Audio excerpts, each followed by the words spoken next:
Hello, everybody. How's it going? What's new? What's the deal?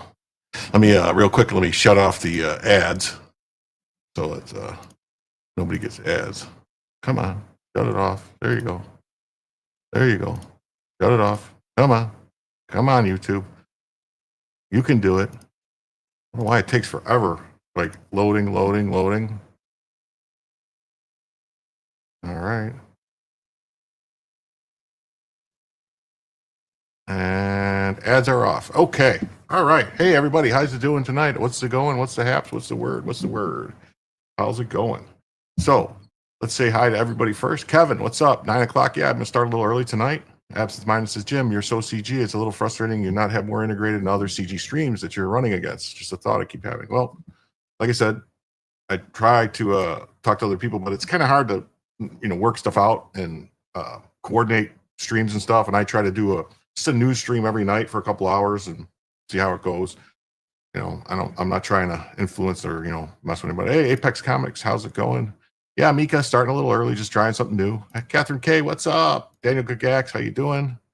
Sharon Tyler, how you doing? None of your business. Kimby, what's up? Jules, hey, so nice to see you tonight, Jules. Lisa, how you doing? I know you're used to speeding it up, but, sometimes. Yeah, Trumpinator, what's up? Tim Lorson, how's it doing? John Mosley, what's going on? Seagull Gunner, hello. Renee Collins, love this time. Hi, everyone. Yeah, okay. I want everyone who's a member to go ahead and check your emojis. You will notice there's some new emojis in there just for you guys that I threw in there. New emojis. And the more members we get, the more emojis we can get, and it'll be nice. And I changed up some of the symbols too for the members. So go ahead and check that out. Anyway, got some news tonight. to talk about. And the first news of the story, whoa, yo, Trumpinator, what's up? Yay, yo, for $5. So yes, we do have a goal, and Trumpinator will be the first one towards the goal. Thank you for the 5. For every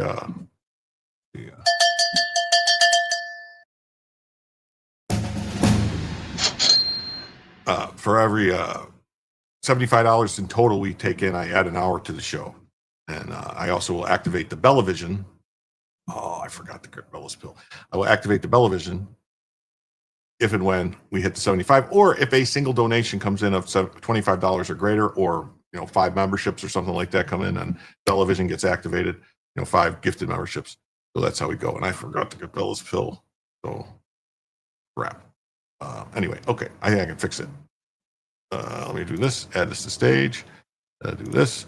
It says, so a U.S. district judge has ruled that the Trump administration policy to detain and deport foreign pro-Palestinian students is meant to chill freedom of speech and is meant to strike fear into non-citizens. The judge, who's a psycho, and we're going to show you this psycho judge's ruling and what he wrote on the top of his ruling. He's a psycho. Psycho. Man, I look huge. Hold on. That's right. Oh, I forgot. I have to adjust my camera, because my camera was set up for when I'm smaller. So anyway, it is what it is. I'll do this. And so, and then I will do, so right now that's 5 off. So we'll switch to this banner and we'll do this, and we'll take 5 off. So we're now 70 away. And it looks like somebody sent another 5 by Cash App. Thank you very much for the 5 by Cash App. I will deduct that off too. So now we are 65 away.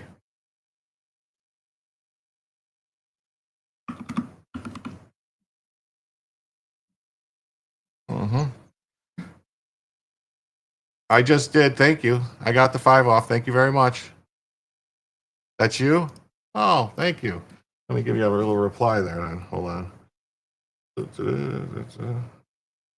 you? Okay. There, you sent you a little heart there. All right. Okay. Hail all and Bella. Okay, so yeah, we'll listen to this. This is going to be someone talking about it here. And while this is playing, I can run and get Bella's pill that I forgot. A federal judge today ripping into President Trump over his crackdown on pro-Palestinian protesters.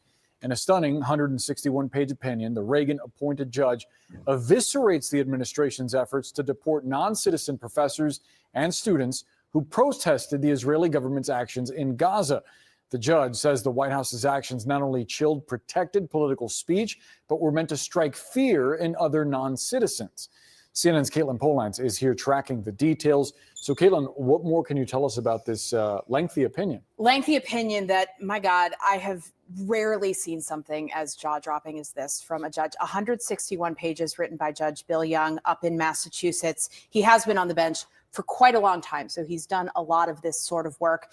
This case, it's about chilling the ability of people to protest Israel or for Palestine on college campuses. And he writes about some of the circumstances that have taken place on college campuses where pro-Palestinian advocates have then been targeted by the administration, had visas revoked, even been arrested or jailed. And he essentially says the administration cannot do that people who are non-citizens in the U.S. should be able to have the same free speech protections as citizens. That's one. Okay. They're not getting arrested for the speech, but we don't have to let them stay in the country. They don't have the right to do this in protest and be in the country. No, they don't. We don't import people to do all this shit and to take over schools and everything. So they can't be arrested. They have the freedom of speech to not be arrested, but they're still bound. And it actually says, this judge goes on this whole thing. He's an anti-Trump crazy judge. Goes on this whole rampage through the whole process. And then at the end it goes, but this doesn't mean that they can't deport people for the following, the statutes, what it says, because it says that they have the authority to revoke their visas. So it is what it is. Way to talk about this case, but this opinion is astonishing for a different reason. It is a complete and utter broadside by this sitting federal judge against the president and what this administration has been doing, trying to just curtail the speech, the protestabilities, all kinds of activities by people who are not citizens of the United States in the U.S. currently. One of the things that he says, he quotes his wife, says he doesn't discuss He quotes his wife. cases outside of chambers. Oh. He quotes his wife about Donald Does anyone Trump, not understand saying how he insane seems this is? to be This winning. judge is not He following the ignores law. everything and keeps bullying ahead. A couple more choice quotations from this judge. He said, the president himself approves truly scandalous and unconstitutional suppression of free speech. And then he writes, I fear President Trump believes the American people are so divided today that they will not stand up, fight for, and defend our most precious constitutional values so long as they are lulled into thinking their own personal interests are not affected. Is he correct? Wow. Question mark. Wow. The judge also did something beyond all that. Yes. Unusual with this filing. Another unusual thing. This is where what I would call the mic drop. I don't know if Judge Young would use that. He was appointed to the bench in 1985. What he writes, though, at the top of this opinion is he clearly, his chambers has photocopied a postcard that someone sent him in June, handwritten, Trump has pardons and tanks. What do you have? Before he even... So this judge should be immediately removed from the bench. Immediately removed from the bench. Trump has pardons and tanks. What do you have? He put this on the first page of the opinion. He clearly should have recused himself because he's clearly fucking mental and obsessed and hates Trump's guts and anything to do with Trump. What the hell? Starts the opinion. Judge Young puts that at the top of the page, then says, dear Mr. and Mrs. Anonymous, Mr. or Mr. Anonymous, alone I have nothing but my sense of duty. Together we, the people of the United States, you and me, have our magnificent Constitution. Here's how that works out in a specific case. Then writes this opinion, his ruling, and then at the end, as he signs it, William Young, Judge of the United States, not District of Massachusetts, federal district judge of the United States, noting that that's how his predecessor judge in the lead up to the Civil War signed opinions, and that he's doing that now in honor of all of his judicial colleagues standing with them. And he then puts a note at the end to the person who apparently sent him that threatening postcard, says, thanks for writing. It shows you care. You should. Fascinating filing. I imagine the administration. For the record, this judge has already been this judge has already been overruled twice by the Supreme Court this year for rulings this insane against Trump. It's a fucking nut job, and he should be off the bench. They have other decisions. Sure, and they are absolutely within their right to appeal a ruling of a federal district judge, but Judge Young is, I'm sure that there are going to be a lot of people looking very closely at what Judge Young has written here and then also done on the platform that he has. No. What he's done. Oh, he overstepped his bounds and he went outside of the law and went into his feelings. It's like, what the, you're supposed to judge and go on the law, not your feelings. And I talked to my wife. My wife said, Trump's a bad man and we need to rule against Trump because he's a bad man. That's what we're dealing with, people. That's what we're dealing with. Yeah. 85-year-old Judge William Young of Massachusetts, whose anti-Trump rulings have already been overruled twice by the Supreme Court and accused by Justice Gorsuch of defying the court. That's right. Justice Gorsuch said that this guy is defying the court and not following precedent. Just ruled that non-citizen guests here on visas have an unlimited right to free speech and be able to say and protest and shut down schools and do whatever the fuck they want. We can't do nothing about it. Just once they get here, up your fuck, man. That's it. You can't do shit. You know, he should be removed immediately. Immediately. Removed from the bench. Shipwreck Crew says, is this the same Reagan appointee who waited until he was 81 years old and waited for Trump to leave office in January 2021 before announcing 7 weeks later to Joe Biden that he was taking senior status so that Joe Biden would appoint his replacement? Oh, they always like to say this, you know, like, oh, but he was appointed by this person. Yeah, you know, years ago, a lot of judges, you could never tell how really a judge was going to rule on cases and what their political leanings were and how they're going to do. Yeah, he was appointed by Reagan. Yeah, appointed by Reagan. And Reagan appointed quite a few people that turned out to be closet fucking liberals. So it is what it is. The same Massachusetts state judge, lots of conservatives on the bench in Massachusetts who nominated by President Reagan as part of a deal cut with then House Speaker Tip O'Neill. Yeah, it was a deal with Tip O'Neill to appoint these Massachusetts state judges to the federal bench. So it's the same Reagan appointee you're referring to, because this guy's like Judge William Young, a Reagan appointee, delivers the most scathing legal rebuke of the Trump era. It's not a legal rebuke. It's not a legal rebuke, which what he did. It's an emotional, like a estrogen-filled rant of a TDS-infused idiot. Strike fear into First Amendment protesters. So he thinks it's First Amendment protected to hold people hostage at a school in Columbia. He thinks it's First Amendment protection to close a school down, to basically silence people because of their beliefs, because that's what was happening with the anti-Semitic attacks that were happening all over the colleges. This is what he's talking about. Like, oh, you just got to deal with that. Oh, everything just froze.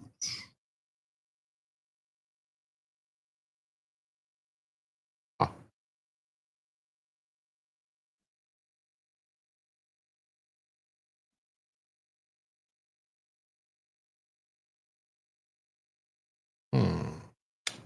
All right, I don't know what's happening. My computer just seems to have frozen.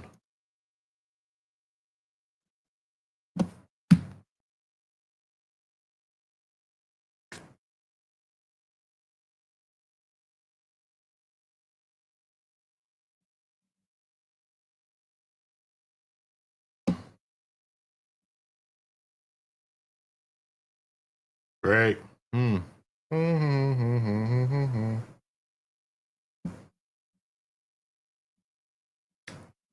I don't know what just happened. My computer just froze. That's just great. That's just great. Yeah. You could still hear me? I couldn't see anything, though. I didn't know if it was still working. All right. All right. I don't know. I don't know what happened. Sorry about that. So, yeah. So.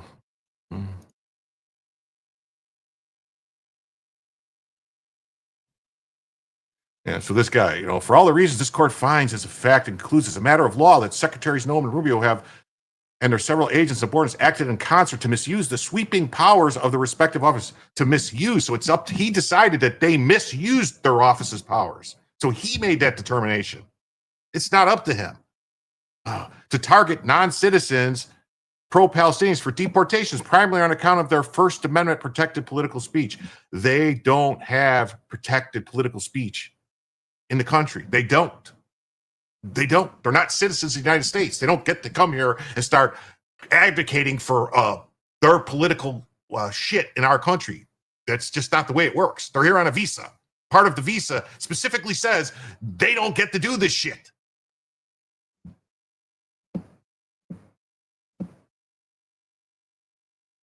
Oh, would be funny if you went into a ceramics curse word filled tirade. Well, anyway.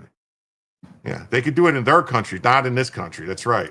This is ridiculous. They did so in order to strike fear into similarly situated non-citizen pro-Palestinian individuals.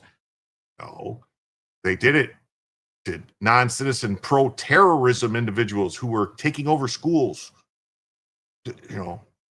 Lawful pro-Palestinian speech. It wasn't lawful speech when they were, closing down schools and holding people hostage. I mean, what the fuck? This is crazy. Moreover, the effect of these targeted deportation proceedings continues unconstitutionally to chill freedom of speech to this day. It's not unconstitutional. It's right there in the statute. Where in the Constitution does it say that people get to come into this country and do this? It doesn't.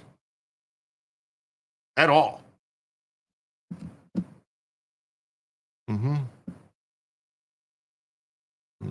Yeah, you just proved that appointing Democrat kooks to the bench and letting them sit there for half a century is a really bad idea. Why don't you show the first page of this lunatic's decision, which is the first reason the higher courts will overturn him and probably wish he was committed to a mental institution. Yeah, there, right there. Trump has his pardons and tanks. What do you have? He wrote this on a fucking legal opinion. A federal legal decision. If this does not violate some canon of ethics, I don't know what.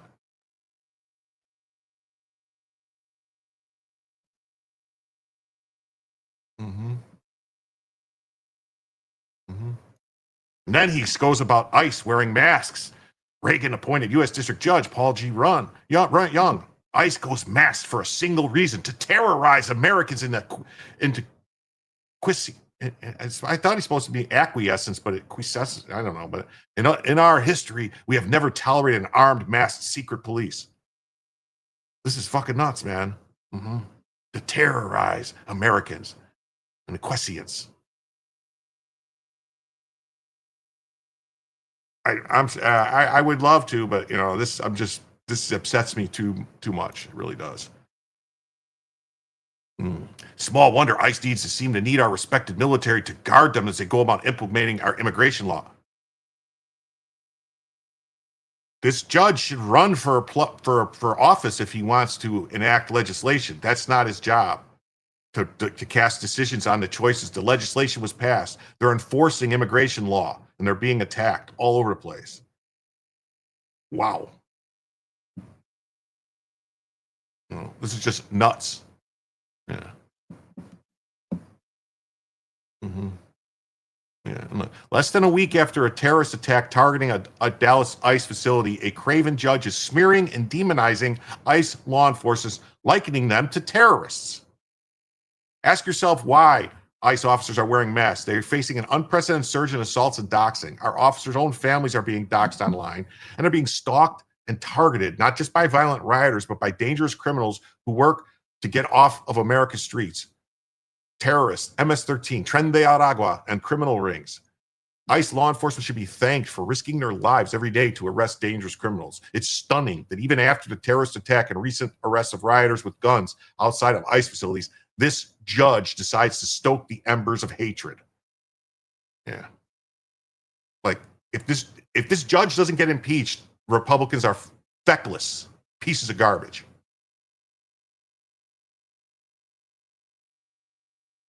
So here it is, just so everyone knows, I'm not making it up. This is the actual court documents filed. Trump has pardons and tanks. What do you have?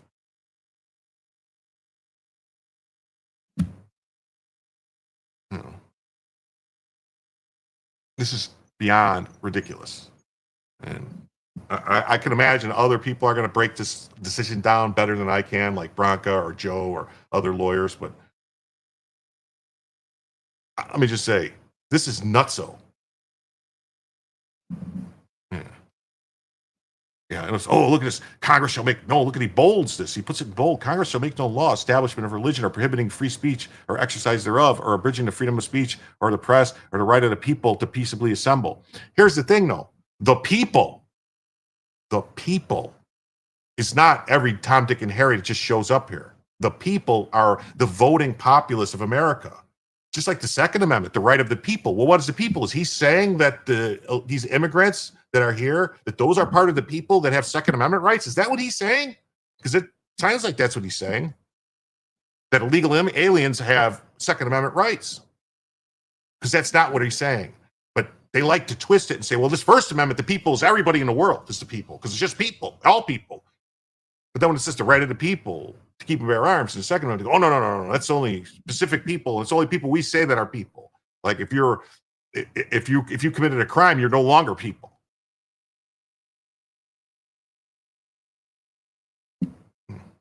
Anyway.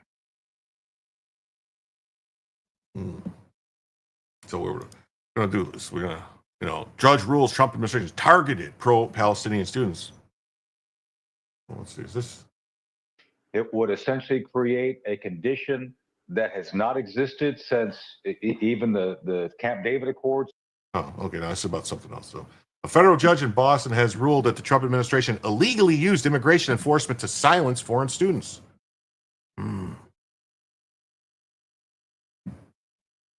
Well, according to this judge, they are. According to this judge, they are. He's saying, that the people have a right to free speech, so it's including the illegal aliens. So, and you can't deport them for using their free speech to demand stuff from you. Wow. Issued a ruling, according to Reuters, that accused the administration of violating the First Amendment by revoking visas. So now there's a First Amendment right to visas, according to this judge.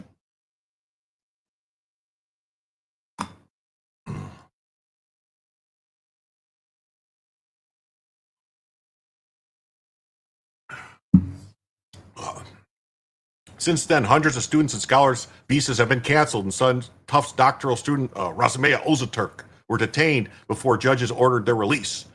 Judge's ruling addressed only liability, not remedies. He will decide later whether to impose an injunction barring the administration from pursuing similar deportations. Yeah, this judge is going to get smacked down by the Supreme Court, if not, probably not the appeals court, because this is Boston, so it's going to be a really liberal jurisdiction, but he's going to get cracked again because this is ridiculous. Just Khalil case, the guy who's actively protesting to overthrow the U.S. government also with terrorists, and we just got to let him do it, and we can't say no. You got to go. You got to leave. It's ridiculous, beyond ridiculous.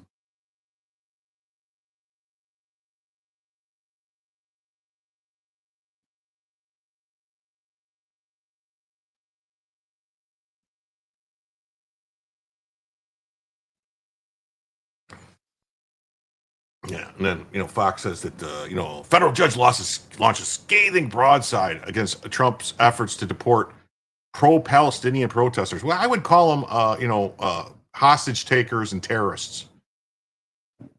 Mm-hmm. This guy's been on the bench for over 40 years. Time to go. No one's freedom of speech is unlimited, of course, but these limits are the same for both citizens and non-citizens alike. I don't think so, Judge. I don't. Where's the difference then? What is the difference between a citizen and a non-citizen? So non-citizens get to come here and protest against our government and call for the overthrow of our government, and there's nothing we can do about that? Oh, well, I'm sorry that you didn't get notified. But notifications did go out, I believe. Mm-hmm. All right.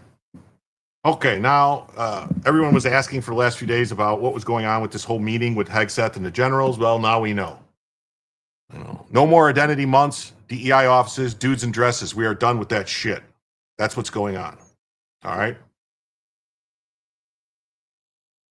No more identity months, DEI offices, dudes in dresses. No more climate change worship. No more division, distraction, or gender delusions. No more debris. As I've said before, and will say again, we are done with that shit. No more identity. Sounds pretty good to me. Mm-hmm. Tim Pool says, recap of Secretary of War Hegseth's massive military overhaul announced to the 800 plus generals. It terminates woke policies for a warrior ethos. Key changes: combat roles revert to pre-2015 male standards. Biannual fitness tests for all. Strict grooming, no beards, long hair, or gender delusions. Hazing, bullying redefined to protect leaders. Promote tough as nails leaders. DEI offices, identity months acts, no more climate worship. Rules of engagement loosened for maximum lethality, and dozens of generals fired. More cuts coming for dissenters. Training shifts to field drills. Basic training gets scary tough. Hegseth, this is Liberation Day for America's warriors. Hey, look at that. You got Jules with a one gifted membership. Thank you very much, Jules. Oh, welcome to the Jim Somniacs United Spacer Alliance. That's who got it, Spacers. Yep, that's who got it, Spacers. Mm-hmm.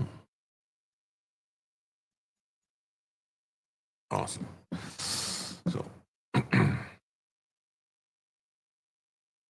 you weren't looking at the tube, not expecting an early start. Oh, well, they should have sent it. Like if you click on the bell, Steve, if you click the bell, it'll give you a notification on your phone or whatever that it's starting 30 minutes ahead of time. It'll give you a 30-minute warning. If you click the bell thing and ask for notification, it'll send you either an email or like if you have YouTube on your phone, it'll send you a notification on your phone. Like it'll pop up and say, 30 minutes it's starting. So, So let's see. So this is like a full 2-minute speech. Let's listen to this. Generals, admirals, commanders, officers, senior enlisted, NCOs, enlisted, and every member of our American military. Good morning. Good morning and welcome to the War Department. Because the era of the Department of Defense is over. You see, The motto of my first platoon was, "Those who long for peace must prepare for war." This is, of course, not a new idea. This crowd knows that. The origin dates to the 4th century Rome and ever since, including by our first commander-in-chief, George Washington, the first leader of the War Department. It captures a simple yet profound truth. To ensure peace, we must prepare for war. From this moment forward, the only mission of the newly restored Department of War is this: warfighting, preparing for war and preparing to win, unrelenting and uncompromising in that pursuit. Not because we want war, no one here wants war, but it's because we love peace. We love peace for our fellow citizens. They deserve peace, and they rightfully expect us to deliver it. Wow. Tactical assessment. Red Chinese victory. Impossible. America will never fall to communist invasion. I don't know why he added that at the end of the speech, but that was pretty awesome. Yeah, you know, I used to be a general before Hexeth, you know, yeah. Yeah. Pete Hegseth brought every general and admiral from around the world into one room to tell them this: no more identity months, DEI offices, dudes and dresses, no more climate change worship. We are done with that shit. Yes. If 2 more people hit the like, we'll have a perfect like to view ratio. Well, that's awesome. That would be great if we did.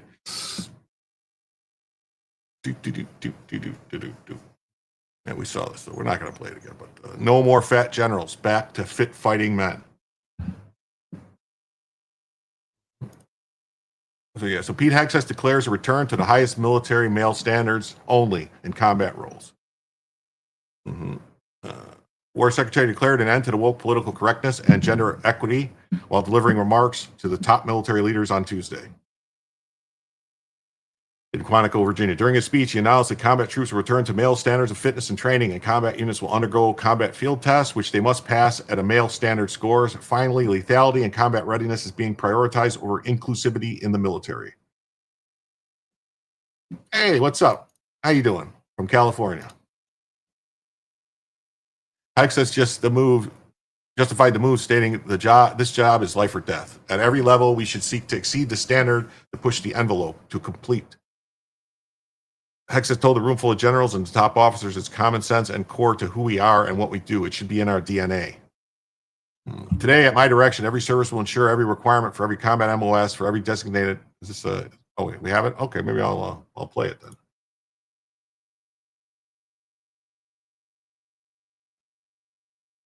I can't play it. What the hell? Why is it let me? Anyway, that sucks. Guess I could pull up it on Fox and watch it. But hey, Bill Vick, how you doing? Nice to see you. Today at my direction, we're also adding combat field tests, and they want it to be at a standard. Every level should seek to exceed the standard. These tests will look familiar. They'll resemble the Army fitness assessments and the Marine Corps combat fitness tests. They're also directing the war fighters in combat jobs to execute their service fitness tests at a gender-neutral age norm, male standard score above 70%. What they're saying is that there's going to be no difference now for males or females either. So if you want to be in combat roles, you got to pass. Which makes sense. I mean, you're going to be fighting together. War does not care if you're a man or a woman, neither does the enemy. He added that the move is not meant to prevent women from serving in combat jobs, but that may be the result. When it comes to any job that requires physical power to perform in combat, those physical standards must be high and gender neutral. If women can make it excellent. If not, it is what it is. If that means no women qualify for some combat jobs, so be it. That is not the intent, but it could be the result. So be it. I mean, it's not a social experiment. During the speech, Hegseth announced the creation of a combat field test for combat arms units and announced a new requirement for combat arms units that they execute their service test at a gender-neutral, age-normed male standard score above 70%. Yeah. How good it feels for America to have big balls again? Well, let's just hope they don't get chopped off.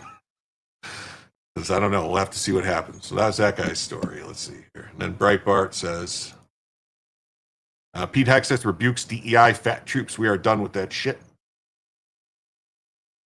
No more dudes in dresses. This administration has done a great deal from day one to remove the social justice, politically correct, and toxic ideological garbage that had infected our department, to rip out the politics. No more identity months, DEI offices, dudes in dresses. No more climate change worship.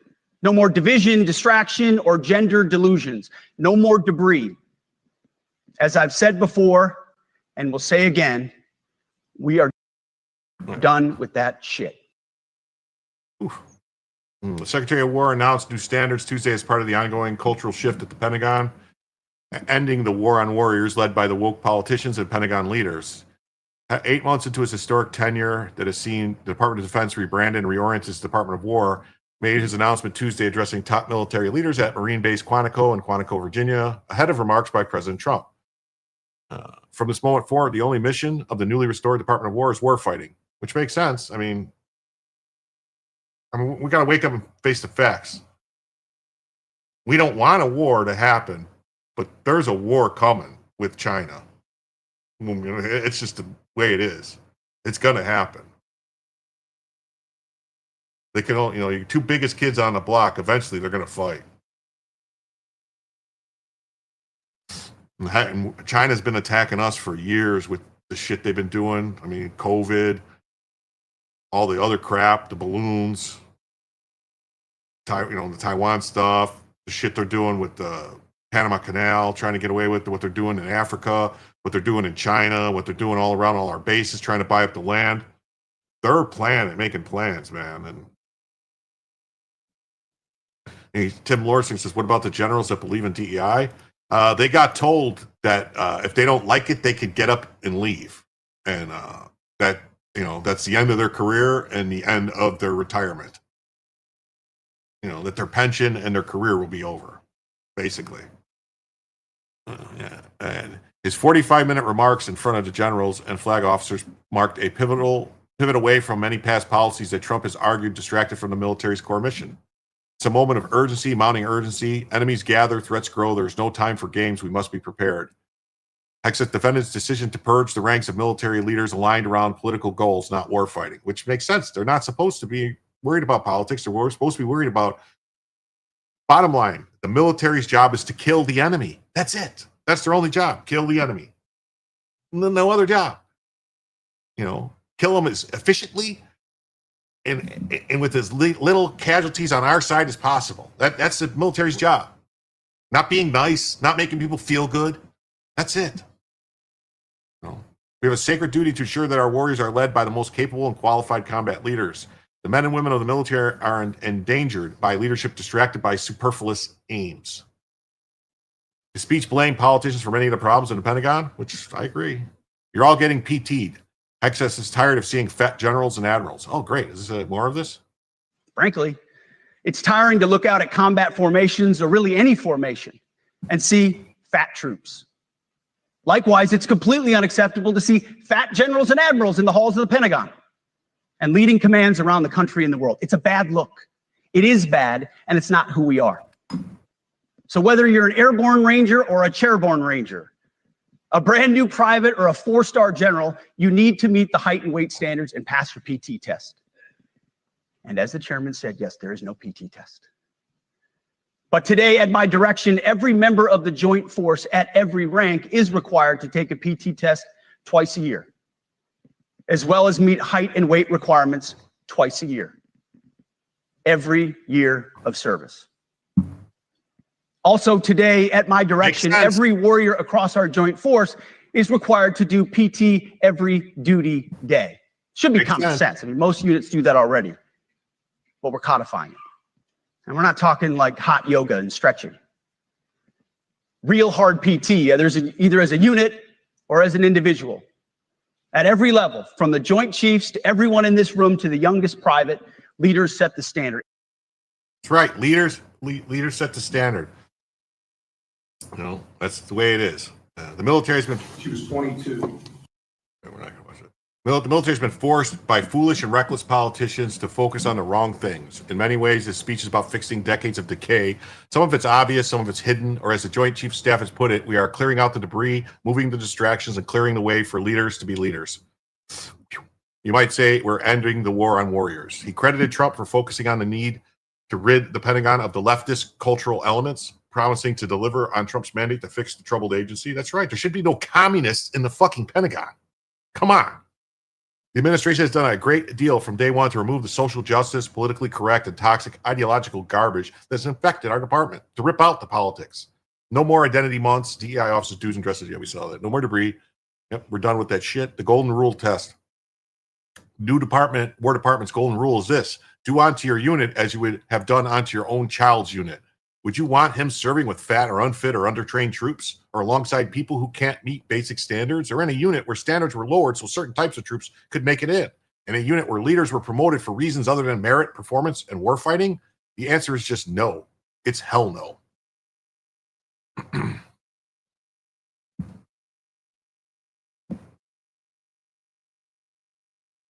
Anyone in chat, can you please tell Eric Hunley that his guest had low volume?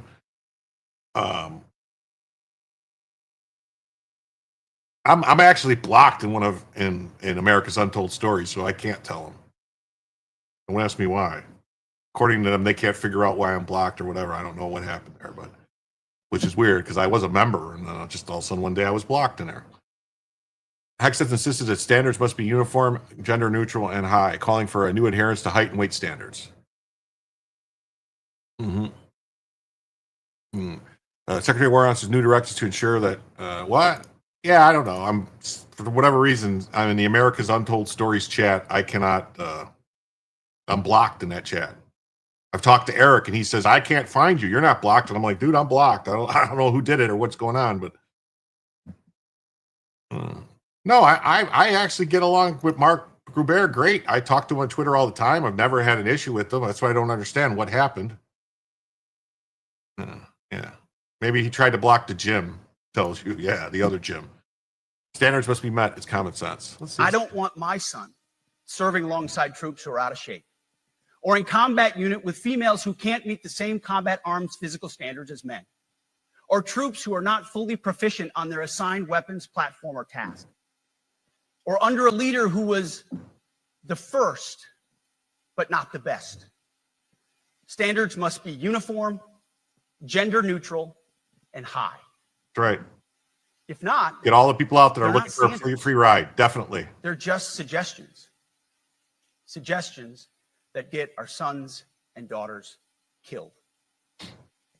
When it comes to combat arms units, and there are many different stripes across our joint force, the era of politically correct, overly sensitive, don't hurt anyone's feelings leadership ends right now.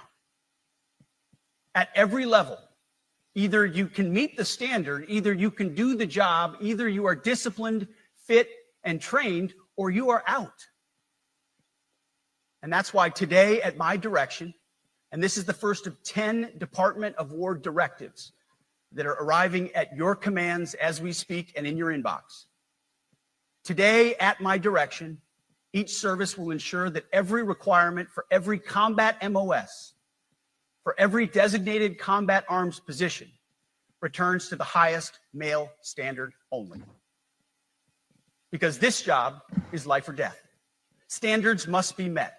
And not just met, at every level, we should seek to exceed the standard, to push the envelope, to compete. It's common sense and core to who we are and what we do. It should be in our DNA. Today, at my direction, we are also adding a combat field test for combat arms units that must be executable in any environment at any time and with combat equipment. These tests, they'll look familiar. They'll resemble the Army Expert Physical Fitness Assessment or the Marine Corps Combat Fitness Test. I'm also directing that warfighters in combat jobs execute their service fitness test at a gender-neutral, age-normed male standard scored above 70%. It all starts with physical fitness and appearance. If the Secretary of War can do regular hard PT, so can every member of our joint force. Frankly, it's tiring to look out at combat formations, or really any formation, and see fat troops. Likewise, it's completely unacceptable to see fat generals and admirals in the halls of the Pentagon and leading commands around the country and the world. It's a bad look. It is bad, and it's not who we are. So whether you're an airborne ranger or a chairborne ranger, a brand new private or a 4-star general, you need to meet the height and weight standards and pass your PT test. Yeah, no teleprompter. And as the chairman said, yes, there is no PT test. But today, at my direction, every member of the joint force at every rank is required to take a PT test twice a year, as well as meet height and weight requirements twice a year, every year of service. Also today, at my direction, every warrior across our joint force is required to do PT every duty I knew what you meant, day. Spiffy. I It knew. should be common sense. I mean, most units do that already, but we're codifying it. And we're not talking like hot yoga and stretching. Real hard PT, either as a unit or as an individual. At every level, from the Joint Chiefs to everyone in this room to the youngest private, leaders set the standard. And so many of you do this already. Active, Guard, and Reserve. Bill Vick says his brother, rest in peace, was USOC for 13 years. He was in there when things were tough, like Pete's talking about. Yeah, I mean, there is a, the Navy was notorious for hazing with, and to try to get like all the stuff they used to do when you got your blue nose or you got your Westpac, you got your shellback. I mean, and they try to take all that stuff away, and it was just part of it, And the same thing with the Marine Corps and all that stuff. I mean, that's how you build unit cohesion. I mean, every once in a while, somebody's got to get a blanket party. It's just the way it is. That's how you learn.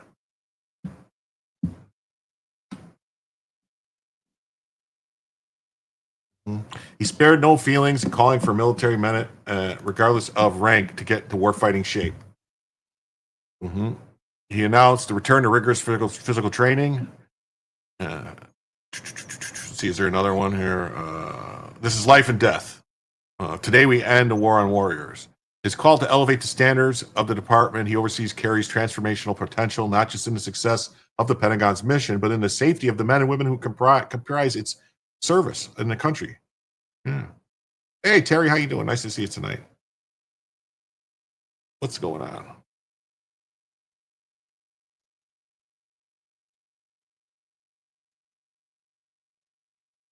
Yeah, 43 years in the Navy. Love the story about the shellback ceremony. They got rid of all that stuff, man. They had to change all of it because hazing. It's nuts. It's got to come back. I mean, that was part of it, man. It was.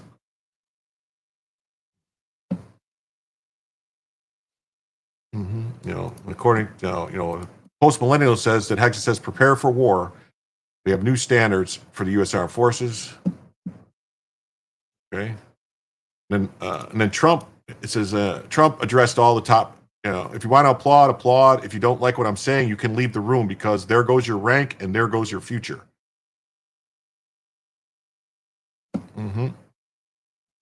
Let's hear Trump. I've never walked into a room so silent before. This is very, don't laugh. You're not allowed to do that.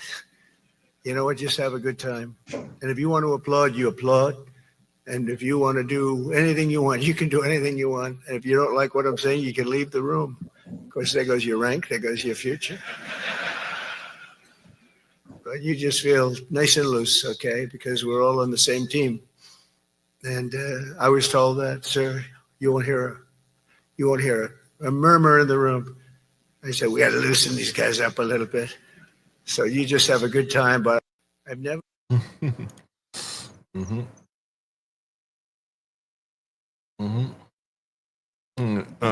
News Nation says that Trump, Hegseth and Trump tout military strength at an unprecedented meeting.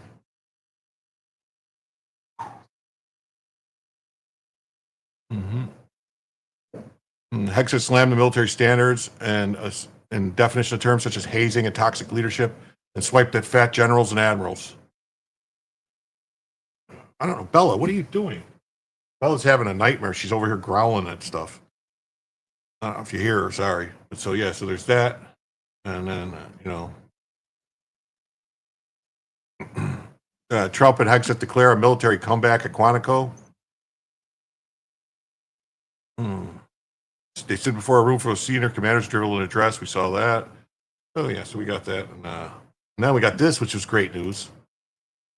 The Marines say they hit the recruiting goals and point to unapologetic standards. So, yes, the Marines are so far, like, they're the service that has been consistently hitting their recruitment goals. So they say it's because they don't apologize because they have strict standards and they don't let, people are, the people that want to join the Marines. They want to join the best. They don't want to screw around. Jim, what I really wanted Hegseth to do was say, General Slug Bunny, you're fired. General Homo Lover, you're fired. General Squeeze Bunny, you're fired. 100 of these guys gone. That'd be nice. I think they got rid of a bunch of them, and they're going to keep getting, and they're going to keep getting rid of them. So, yeah, 77, a dude sharper than cheddar. Yeah, he did. I don't know if I have it somewhere. There's a nice clip of him where he makes a joke where they're doing something that RFK sneezes, and he goes, "Oh, I hope you didn't just give me COVID." So, the Army, Navy, Air Force, with encouragement of the Trump administration, all announced this summer that they had met the recruiting goals months ahead of schedule. This is a major shift from the past years when the military has failed to meet its recruiting goals because of complications from COVID, tight job markets. And Hegseth's claim to turnaround is an early victory, arguing that recruits have been put off by what he called a weakened military under President Joe Biden. However, the uptick began well before Trump won office again, and the major driver has been programs that services started years ago to boost numbers. Marine Corps didn't wade into the fray earlier. It's now claiming success, and the general in charge of the effort says the politics of the movement have no impact on Marine recruitment. Marines are probably the most inelastic of the services, said William Bowers. We appeal to a certain type of young man or women that really doesn't change with economic wins. Gundam says we need to overhaul the equipment chain up and down, finally get replacements for out-of-date stuff and commit to it. Want to get rid of the M16, M4, then do it and do it right, not the half-assed M7. Well, there's really nothing wrong with the M4. There's no reason to get rid of it. It's cheap. The bullets are cheap. It does the job. If you got you don't need if for troops that you're going to have like designated marksmen, they could have a designated marksman rifle. You got your snipers going to have sniper rifles and stuff like that. They I don't know. Yeah, I know who you meant. I just was autocorrect. I know, Jage. I know. Marines say they beat their recruiting goal. Data provided by the Corps shows that it's recruited 30,000 active duty and reserve enlisted Marines, just one person over its annual goal. It also recruited 1,792 active duty and reserve officers, beating its goal by 2 people. He took the job as Deputy Commandant for Manpower and Reserve Affairs. He's moved the date for 500 recruits to head to boot camp until after September to avoid Marines growing past their congressionally authorized size. Formal recruiting numbers for the military service are typically announced around the fiscal year, September 30th. They also beat their enlisted recruiting goals by a single person last year. The service made its enlistment recruiting goals by 351 Marines in 2023. And the Army, Navy, and Air Force all missed their targets by thousands of recruits. So,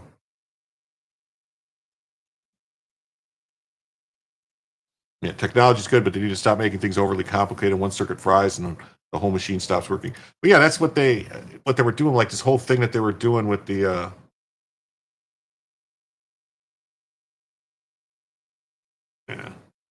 The 5.56 didn't have the ump for the fight we were in Afghanistan, but I don't hear the Ukrainians complaining about M4s and 5.56 performance in Ukraine. Well, there was a lot of long distance fighting in Afghanistan, like excess of 500 yards, 500 meters, and yeah, the 5.56 doesn't have the ump for that. They need like a 308, 7.62 by 51, something like that, or I don't know. I mean, something bigger. That's why they were trying to go to that. What is it? 6.7. Like it's basically it's almost like this French round from World War II, if I'm not mistaken, or pre-World War II, like the Lebel, I think it is, or something. It's close to that. and they call it like 277 Fury or something, 6.8, yeah, 6.8. So and I don't know, but the problem with that is it makes the rifles heavier, the ammo's heavier for people carrying them, and is it really I don't know. I mean, if they get all guys that are in shape to do it, why not? Why not? I mean, we had guys, we had people that were, the average size of the Army soldier in World War II was 5'8" and like 140 pounds or something, and they were carrying M1 Garands with stripper clips and all that stuff on them. And so I don't know. And maybe it's not. Maybe it's just we need to stop being pussies. I don't know.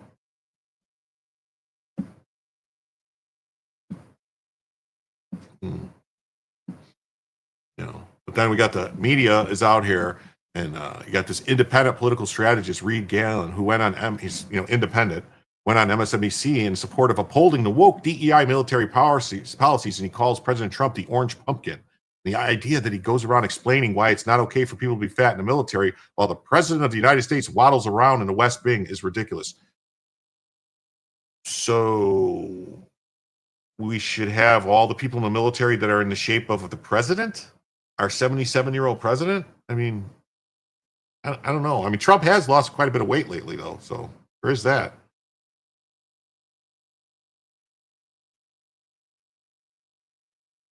The only thing worse than Zippy the Pinhead getting up there and doing what he did was having the orange pumpkin get up and do what he did. Now, let me just say this, like for Pete Hegseth, right? Now, look, I'd be as skinny as he was if I lived on a steady diet of Zen pouches and Jack Daniels. But like the idea that he goes around explaining why it's not okay for people to be fat in the military while the president of the United States waddles around the West Wing, talking about people's signatures is ridiculous.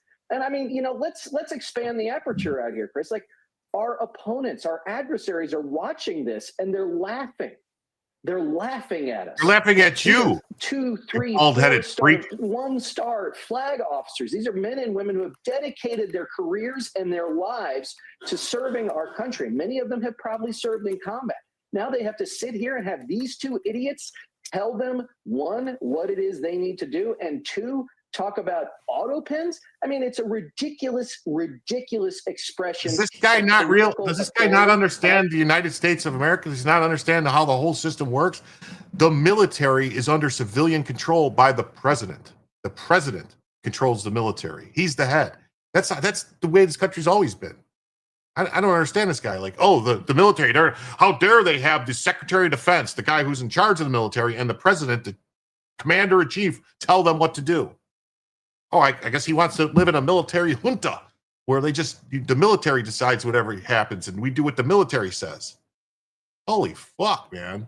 What is the fact that MSNBC will put a clown like this on is just ridiculous.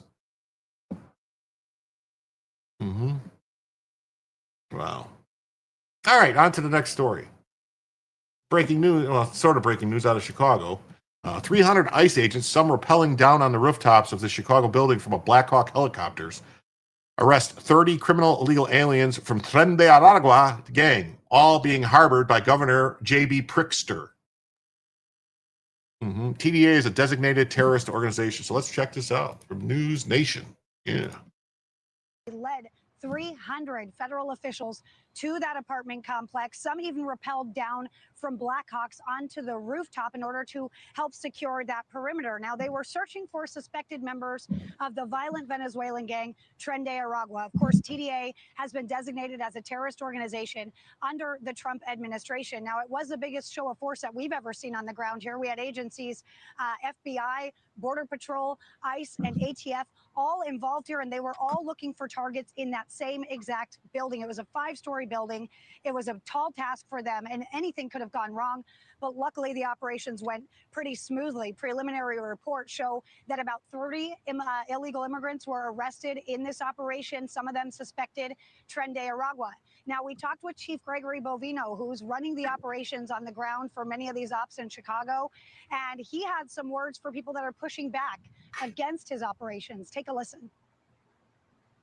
How about you live in the apartment next door to Tren de Aragua members that are trafficking and prostitution, guns, drugs, and taking advantage of American citizens in a violent way. Why don't you live next to them and then see how much of a Gestapo or a Nazi we are? Wow, yeah, they keep calling him all these names and stuff. It's ridiculous, right? Mm-hmm. Because here's Prickster. Stop using military troops and ICE to invade and disrupt American cities. So he's fine with he's just fine. Stop calling your political opponents enemies of the U.S. Stop attacking the First Amendment. Our troops and our nation deserve better than you acting as a petty tyrant. These people, this big fat slob, who better watch himself. He's tiptoeing across the line that might be called sedition. Yeah, what happened to all the gangsters that said they wouldn't put up with this? Yeah, remember they all said they were going to fight back and they were going to stop them. Where are they at? Where they at? Where they at? That's what I thought. Just in, 300 ICE agents, some rappelling from Black Hawk helicopters onto a Chicago rooftop, arrest 30 illegal aliens. Right. ICE operation Midway Blitz is exactly how enforcement should work. Targeting Tren de Aragua gang members and criminal illegals who exploited sanctuary policies to terrorize Chicago. Prickster's refusal to cooperate with ICE turned Illinois into a magnet for violent offenders, forcing federal agents to clean up the mess. Trump's strategy, no sanctuary for criminals, no tolerance for lawless cities, is restoring order. Every arrest here proves that when local leaders fail, decisive federal action is the only solution.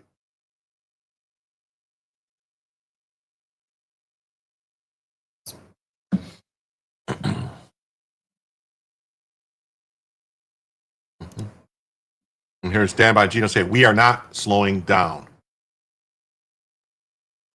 Yeah, gangsters just want to get high, want to get high, want to get high. Let's see here. It's hard to see, but there's a helicopter right there on this building. And that helicopter has just inserted snipers for the protection of all these federal agents you can see entering the building. What they are after, 6 particular individuals associated with Tren de Aragua. They say these individuals are responsible for dealing in guns, long guns and handguns, as well as drugs. The helicopter is now just taken off. This is really an unprecedented show of federal force. Almost 300 agents coming to get control of this building and the people inside. They detained about 24 people, searching only apartments where no rent was being paid. So far, we don't know if they got the high-value targets they've been tracking. One guy did display a Tren de Aragua tattoo. But the new detainees are being held and processed at this ICE facility in Broadview. It's hard to see, but there's a helicopter right there on this building. James Comey still roaming the streets threatening the POTUS. Pathetic, yeah. Where is James Comey? Yeah, where is he? So, and Overton says the feds rolled a massive raid in Chicago hideout of the Tren de Aragua with helicopters, agents, 24 arrests. Federal authorities just unleashed an unprecedented show of force in Chicago. That's right, in vacant apartments. I don't know. They basically take over the apartments. What's to say? I could go with a bump and cartridge to improve performance and not expensive. Also make the current rounds like M316, M318, and Mark 262 more widely used instead of 5 upgrade of the M855. Well, you're talking about the M855A1. The problem with the M855A1 is it really eats up your feed ramps because of the penetrator that's on the outside instead of the inside. So it chews up feed ramps, so it's a problem. For people that aren't in the military, like the military, they'll just replace the stuff and stuff like that. But for normal people, it's a problem. Chew up your feed ramps. But and then, like, I don't know. I mean, Mark 262 is it's kind of expensive, hard to get. There's a channel actually. If you want to know Gundam Zig, if you want to go, there's a channel called Johnny's Reloading Bench. If you go check it out, he will show you exactly how to make your own Mark 262s. He's got the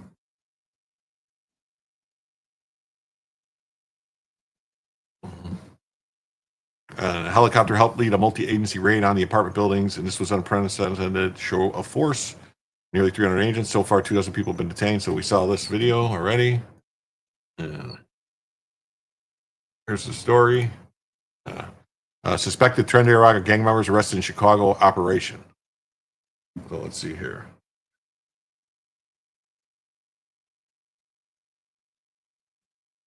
Chicago now. Let's go there.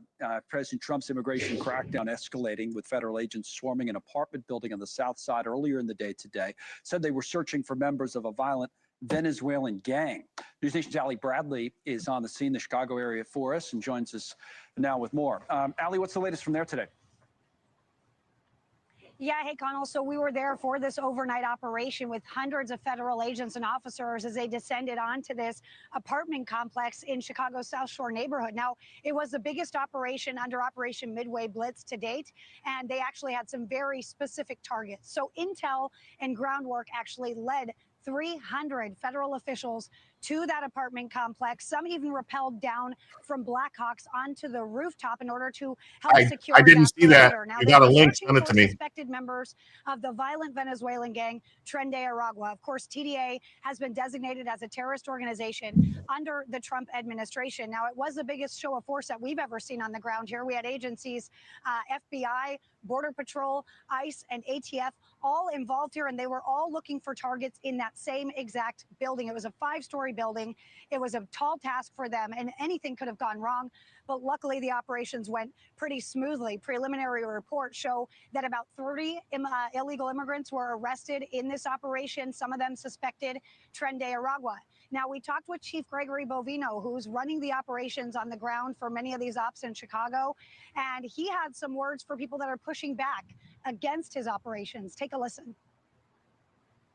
How about you live in the apartment next door to Tren de Aragua members that are trafficking and prostitution, guns, drugs, and taking advantage of American citizens in a violent way? Why don't you live next to them and then see how much of a Gestapo or a Nazi we are? Okay, so Connell, it's important for our viewers to know that some U.S. citizens were also living and squatting in that apartment complex, and they were actually held temporarily while agents and officers went through to clear that building. Chief Bovino says it was for their safety and also for the safety of the officers, a similar move that we saw while Secretary Noem was here earlier this month when 2 U.S. citizens were temporarily detained during that operation as well, Connell. All right, Ali, let me talk now about this facility, this Broadview, Illinois facility where you are, and you've been before when some of the protests broke out. I know the leaders there were speaking about the use of force over the weekend. News Nation was covering that closely as well. What did we find out today? Yeah, so this facility, Broadview facility, is where those that were arrested last night were actually taken to. And we heard from community leaders earlier today who are actually bringing 3 separate criminal investigations in response to DHS's Operation Midway Blitz. So here's what we know. They're condemning the agents, what they call excessive use of force during the protests out here on Saturday. Officials say first responders were also hit with tear gas. They were also hit with pepper bullets while they were here on the front lines. And now they're asking DHS to cooperate in their investigations. Take a listen.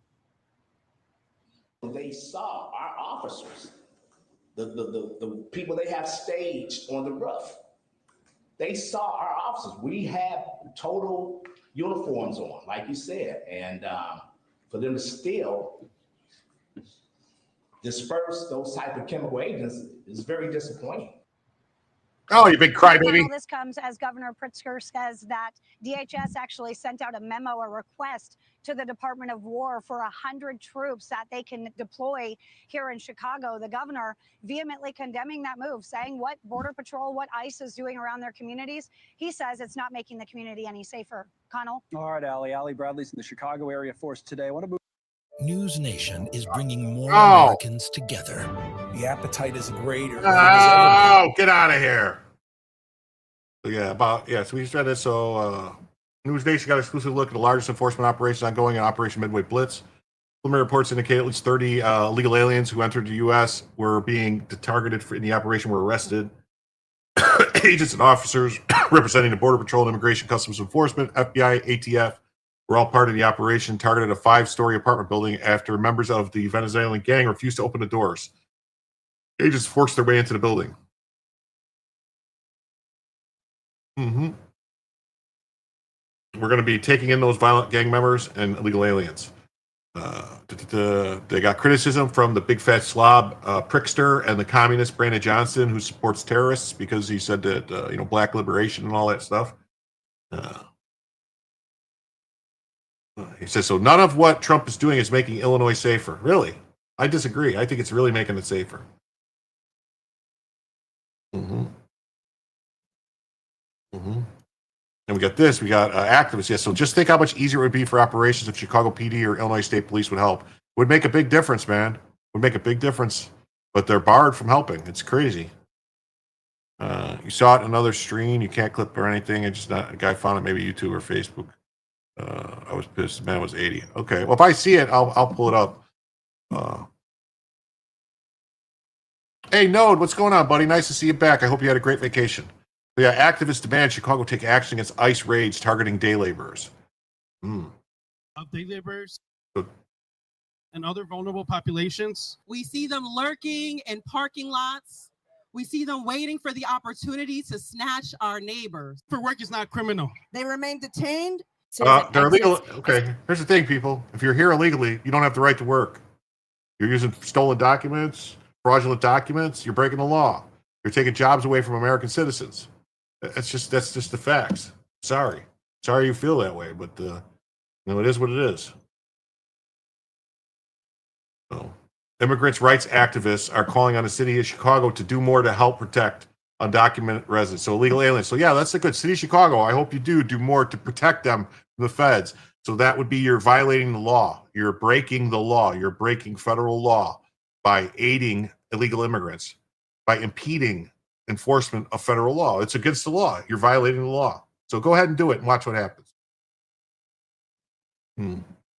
Activists say many of those detained were picked up from informal hiring corners.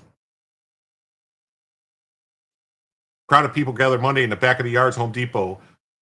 They're calling it an escalating crisis. Raise the Floor Alliance reports that since September, ICE has detained about a dozen day laborers at several Home Depot locations throughout the city. Similar raids followed the September 17, 25th to 26th, targeting additional locations. The 47th and Cicero Home Depot. I know exactly where that is.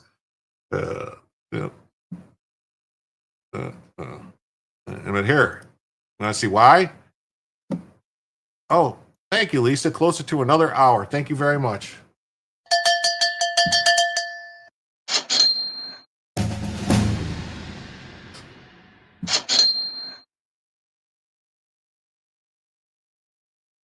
We are now $49 away from another hour.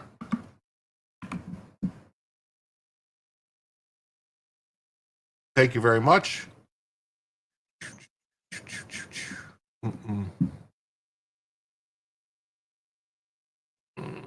It says the things that makes me sound racist is I don't want low trust society invading my high trust society. I honestly don't have anything against I really don't have anything against the people that want to come here for a better life and want to work and contribute to society. The problem is that so many people have come in that Biden let in like 10 million himself. There's too many. We have no idea who's here at all. And you can't just be like, oh, we're going to do like everyone going to review, like, are you safe? Are you okay? It would take forever. We would never be able to do it. And we can't just keep chasing like whack-a-mole trying to go after the criminals. So basically and honestly, I want them to go after the people that overstayed the visas too. There's 30 million people or something like that are here that just overstayed visas, that came for student visas, that came for a vacation visa or stuff that just came in from all, not just Mexico, not just South America, but the whole world, from Europe, from Asia, from wherever, Philippines, I don't care, wherever you came from. Go ahead and go home and then apply and come back. I'm sorry. I feel bad, but we have to start somewhere, and the somewhere is all illegal aliens have to leave. That's the somewhere where we're at now. But the problem is you've got the Democrats that are out here defending the criminals, defending the guy who's a member of MS-13 who was trafficking people and beating his wife and doing all this stuff. And they're defending him and calling him Maryland man, and we got to get him. Or basically you've got the Democrats running around saying that, anyone who's here is an American. They're just an American now, so you can't do anything. We got to give them free health care. They're going to shut down the government today over giving illegal aliens health care. What? A Tren Arago criminal was arrested in a Chicago Home Depot raid. Oh, so it's not like they're just randomly stopping on corners and saying, hey, you look Hispanic. Are you here illegally? They know who they're looking for. They have information. They're going after the people that are the criminals. And if someone else gets scooped up when they go after the criminal, that's just what happens. They're not doing mass sweeps. You know, when they find out that there's like a factory that's employing hundreds of illegals under the table and they're abusing those people, like happened in New York, they're taking advantage of these people. They're paying them substandard wages. They're giving them substandard help and healthcare, none of the stuff, and force them to live like that. Arrest the people who own the factory too.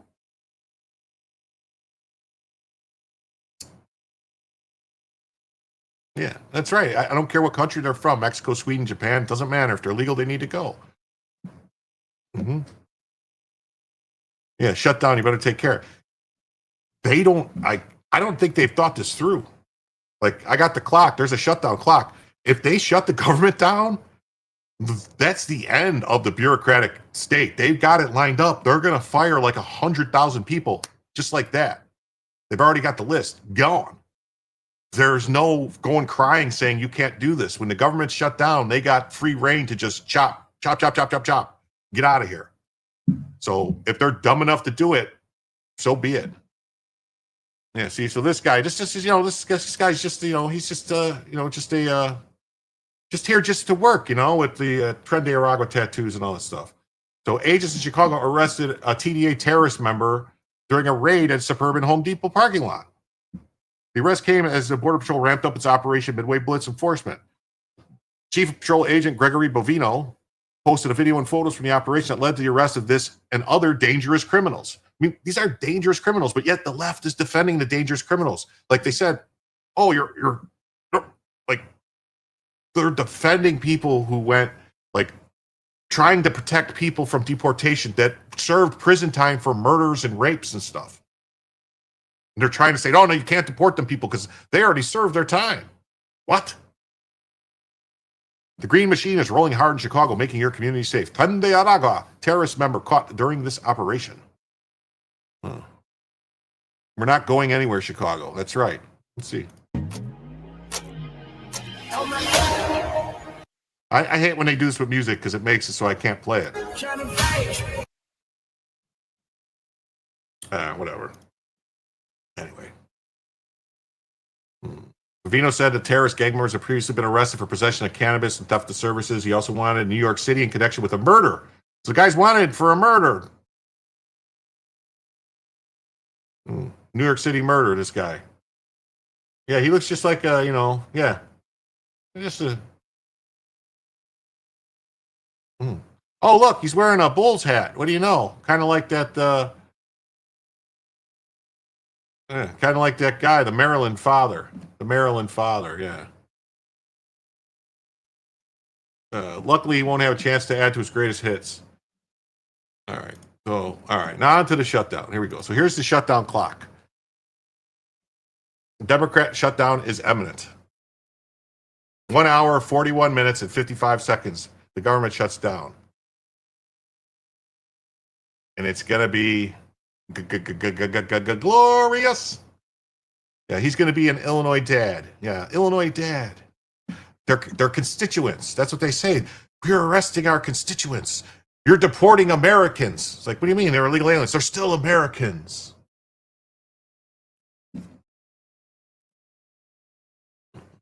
No, I think it's 1 hour, 41 minutes, and 25 seconds. I think it's going to. I think that's what it is. I hope it's not seconds, because that's a lot of seconds. No, it's tonight at midnight, basically, in an hour and 30. Yeah, an hour and 11 minutes. Yeah, or hour and 41 minutes. Yeah, because it's 10:18 right now. So, is Taco Bell a government agency? If not, I'm all good for the shutdown. It'll be fine. It'll be fine. Yeah, no, see, it's an hour, 40 minutes, and 53 seconds. So that's that. We got President Trump on the impending shutdown. Hey, everybody, we've been going, an hour and 41 minutes. Shut it down. That's all, folks.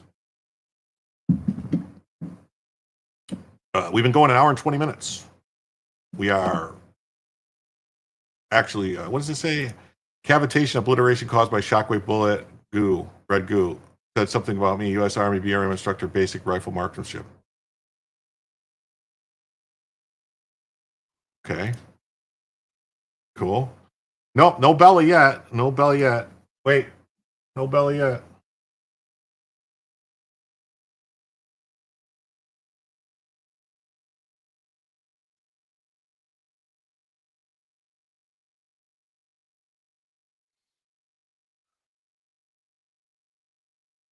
No belly yet. It's double checked. Nothing. Trump says it's layoff time. Yeah, and they're all mad about it. And Schumer cried about it. And you're ready for the shutdown. You bought all the toilet paper at Walmart.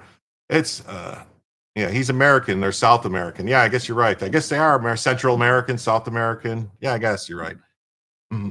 We'll probably have a shutdown because the Democrats want to give Medicare to illegal immigrants. And what does that does? It keeps coming to the country. We cannot let it happen. Let's see. So here we go. We could come up and through this whole thing, because I don't know, we'll probably have a shutdown because one of the things they want to do is they want to give incredible Medicare, the Cadillac Medicare to illegal immigrants. And what that does is it keeps them coming into our country, and like they do in California. And no country can afford that. No country. And we have the border stopped up. We have it closed. We have nobody for 4 months. Zero people came in. That wasn't me. That's me by the authorities who happen to be liberally oriented. But just think of that. We have people offering health care to people all over the world that they can't afford to pay. And that's the Democrats. And what that does is it brings people into the country because they want to come in for the health care. But no country can afford it. And they can't afford it. So we cannot allow them to charge tremendous amounts of money for health care for people that aren't even citizens. And in many cases, they come in from prisons, jails, and mental institutions. And we can't let that happen. So, I saw the newest win for the toe. I was kind of just not really talking about it because but yeah, he got 15 days in jail, and I personally think he's got more problems because his buddy Gino Bisconti went on to MLC and started running his mouth more, talking about how him and Aaron were laughing at what he lied to the judge about all this stuff, and they were laughing at the judge and laughing, and that Aaron told him to talk as much shit as he wants about the victim in the case some more. So personally, I think Aaron's going to eat the whole meal. He's going to end up doing the 364 days. Because he just can't learn to shut the fuck up. Mm-hmm.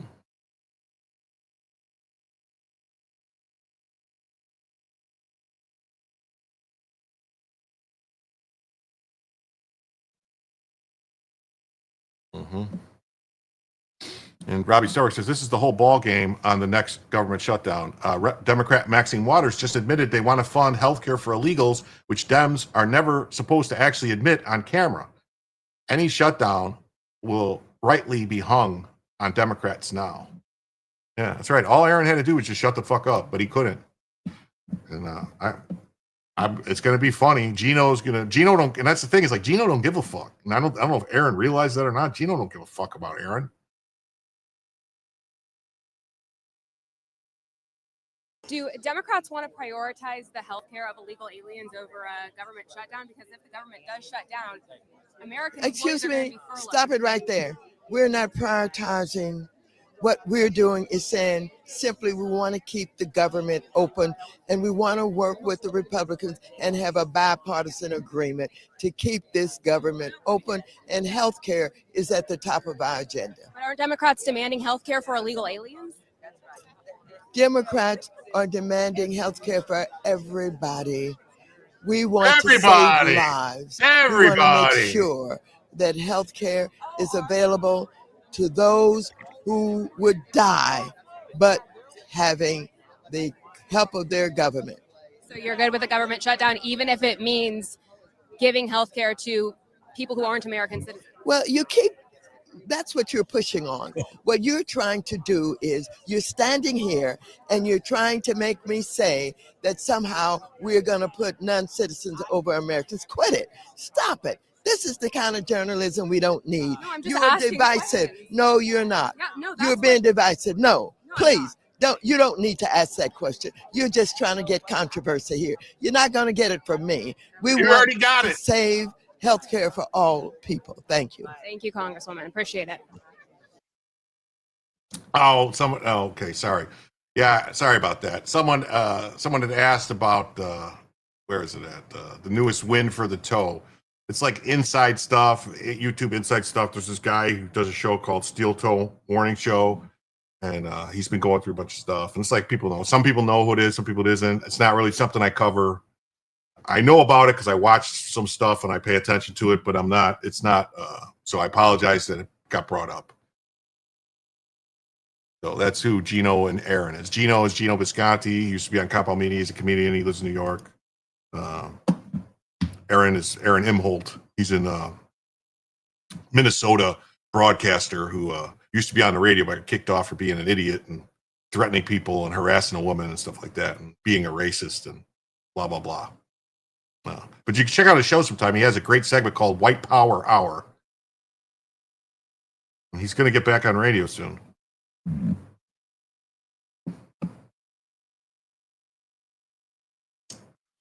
As the Schumer shutdown quickly approaches and Democrats try to convince everyone it's not their fault, it's a good to remember this interaction. In June, Scott Jennings was able to get a candidate to admit they want more federal money going to pay for the health care of illegals.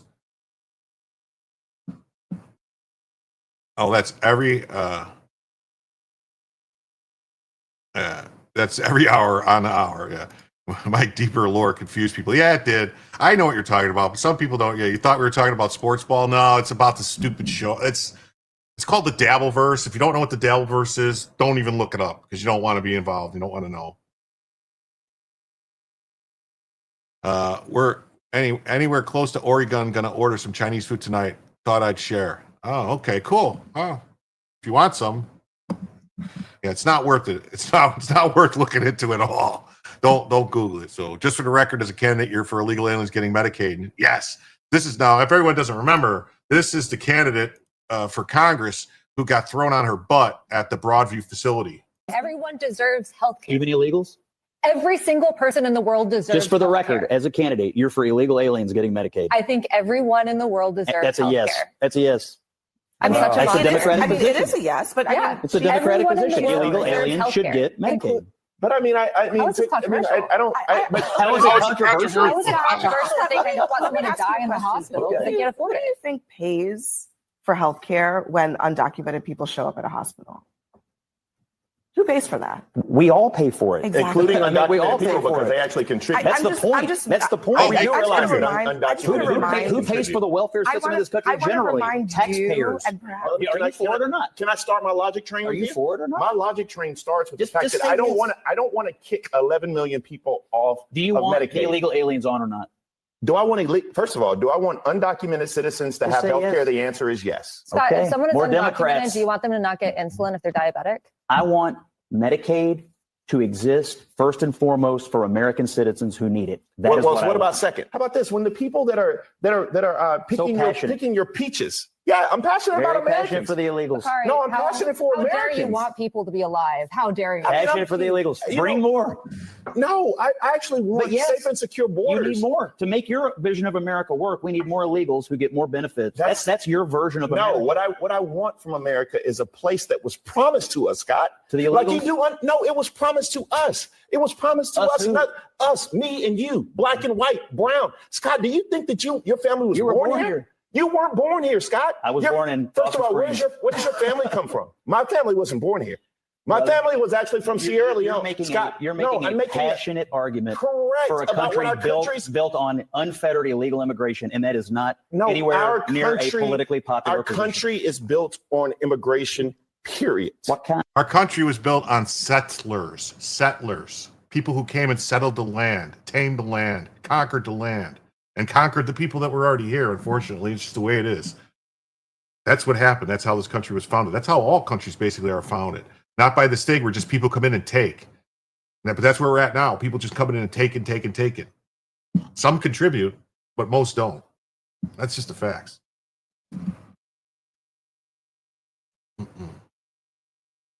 She didn't deny Democrats want funding for illegal immigrants. They could just choose to fund a clean CR, but refuse. Instead, they use the funding, the federal government, as leverage to push policy changes while blaming the right for the shutdown. The Senate is blocking with a filibuster, which makes the Schumer shutdown an accurate title. Also, it was, I don't know. I think we saw most of this, but we'll see. Do Democrats want to prioritize the health care of illegal aliens over a government shutdown? Because if the government does, We want to work with the Republicans and have a bipartisan agreement to keep this government open, and healthcare is at the top of our agenda. but are Democrats And what they mean when she says they want a bipartisan agreement, they mean we want what we want and you give us what we want and then we'll go along with it. If you give us what we want, we'll vote for it. But if not, we won't vote for it. That's basically what they mean by bipartisan. And anytime anyone says bipartisan, you, the taxpayer, are getting fucked. That's what they mean by bipartisan. Whenever they get together and work together, they're fucking you over. demanding health care for illegal aliens? Democrats are demanding healthcare for everybody. So then, yes, is the answer to that question.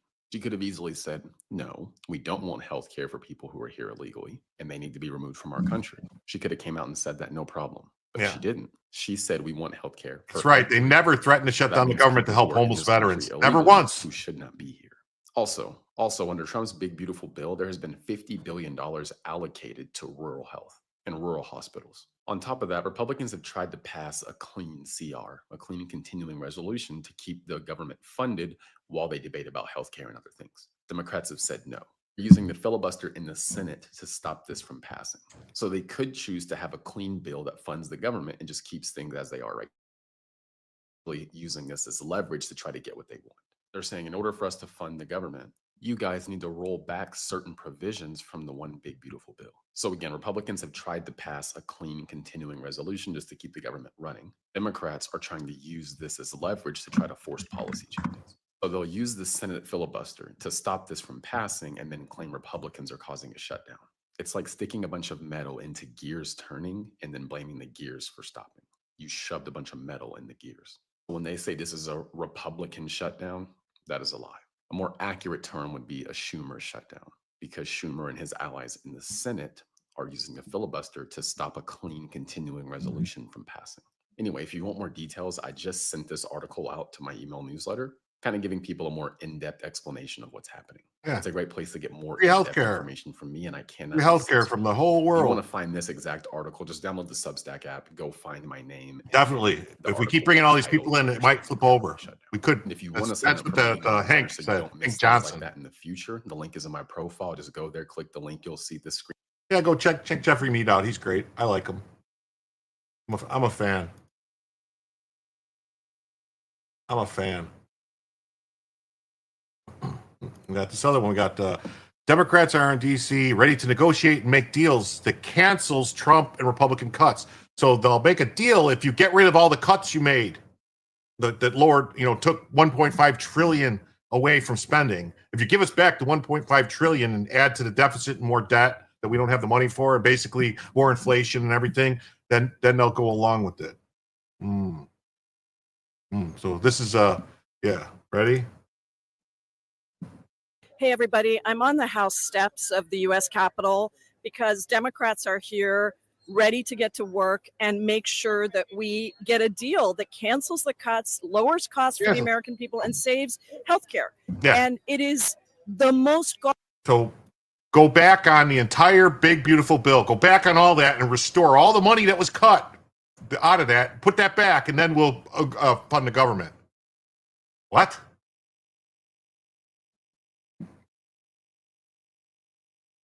God grants a blessing to a nation that loves him, but allows the locust in your land if you knowingly shelter the sinner unrepentant inside your city gate. We are blessed, but we are robbed. Catch 22. You've been trying to order some Ethiopian food. I thought you were ordering Chinese food. Make up your mind. Galling thing that Mike Johnson sent Republicans home. They are not here. They are not negotiating a deal, and they control government. Republicans control the House, the Senate, and the White House, and they are refusing to do what they need to do to govern and to save healthcare. We just heard these incredibly powerful testimonies from a woman with 2 kids on the autism spectrum, from a man who has cancer, stage 4 cancer, and what the healthcare cuts that have already been passed, plus the ones that are coming, are going to do to destroy people. A nurse who's dedicated her life to saving people, who sees people dying because they can't get healthcare. It is wrong, and that's why Democrats are in this, to fight for the American people, to fight for healthcare, and to make sure that if Republicans need our votes, then we are able to save healthcare for the American people.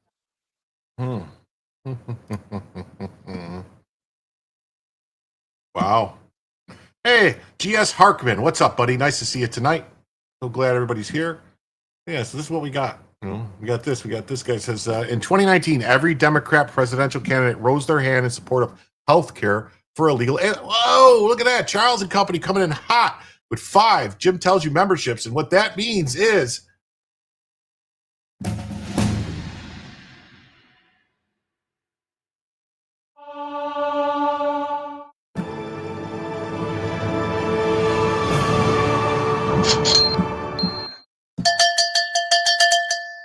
that's right. Bella time. Bella time. Bellacam. There you go. Bellacam. Bellacam. Bellacam. Thank you. Bellacast activated. Boom. Let me fix her camera. Let me do this. Let me see first who got those 5 memberships. We got Neurotic got a 5 membership. Got a membership. Headless Bourgeoisie. Anne Brainbridge, Kathy Weirley, and Wodenshot received a gifted membership. So thank you so much for that, Mr. Charles and Company. And I want everyone to notice, if you're a member, check out the emojis. I added multiple new emojis, Bella emojis, just for everyone to check out.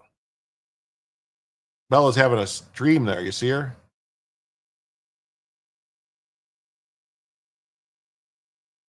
Let me position this camera better. There we go. She's having herself a little dream there. Oh, and then Phil Coggins comes in with it. Come on, government shutdown, but we don't. Okay. That's what we're going to do. Boom. Let me see here. So I go here with the banner. And so right now we are with Phil Coggins is 10 and the 30 from Charles's memberships. That's $40. So that means we are $9 away from adding an extra hour to the show. Just $9 away. Wow. And then Julio Scissors, new member. What? Julio Scissors, new member? Is that like a new member, Julio Scissors? Welcome to Paying Attention. Oh, well, what do you know? So I guess I have to deduct $6 off now from that, from Julio Scissors.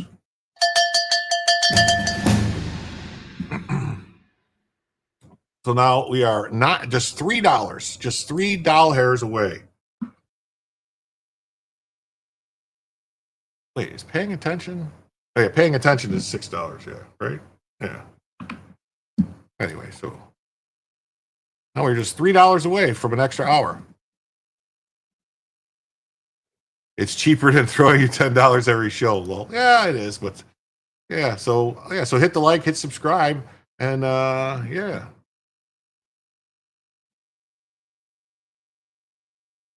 We are now $3 away from the first additional hour, so we're doing great. We're on pace. And up there you go. Kevin says, "Here's $5. Keep going." Check the cash. Uh oh. There we go. All right. Thank you, Jules. Jules gave me the $3 on Cash App, so that means that we're actually $70 away from the second additional hour.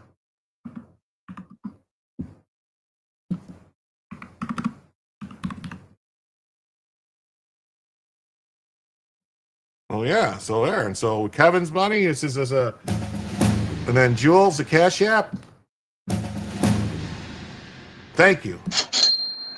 Thank you to everybody. Wow, the potato dog is definitely not named Pavlov. No, she does not move for the bells. She just sits there and sleeps. That's what she does. That's how she rolls. Okay. Did I get everybody? I forgot anybody? I don't think I forgot anybody. Rally. Get one for the toe. Another win for the gym. Gives another win for the gym. In 2019, yeah, every candidate, every one of them, they rose their hands, and they all said that they wanted illegal aliens to have health care. So here, so when they try to say that they don't want illegal aliens to have health care, just remember this. Raise your hand if your government plan would provide coverage for undocumented immigrants. Okay. Let me raise your hand if your government plan would. So it's treason adjacent, if not outright treason. Right. So here we go. So yeah, Chuck Schumer is still ranting about the meme that Trump posted. Sombreros, fake music. Yeah. Welcome to the Jim Toe broadcast. Listen to him. He's still crying about that awesome meme. Yesterday, the president posted an offensive deepfake AI video of Leader Jeffries and me. Deepfake AI. With sombreros, fake music. Okay, that doesn't qualify as impersonating deepfake. my voice Everybody through knew AI, that wasn't me. real.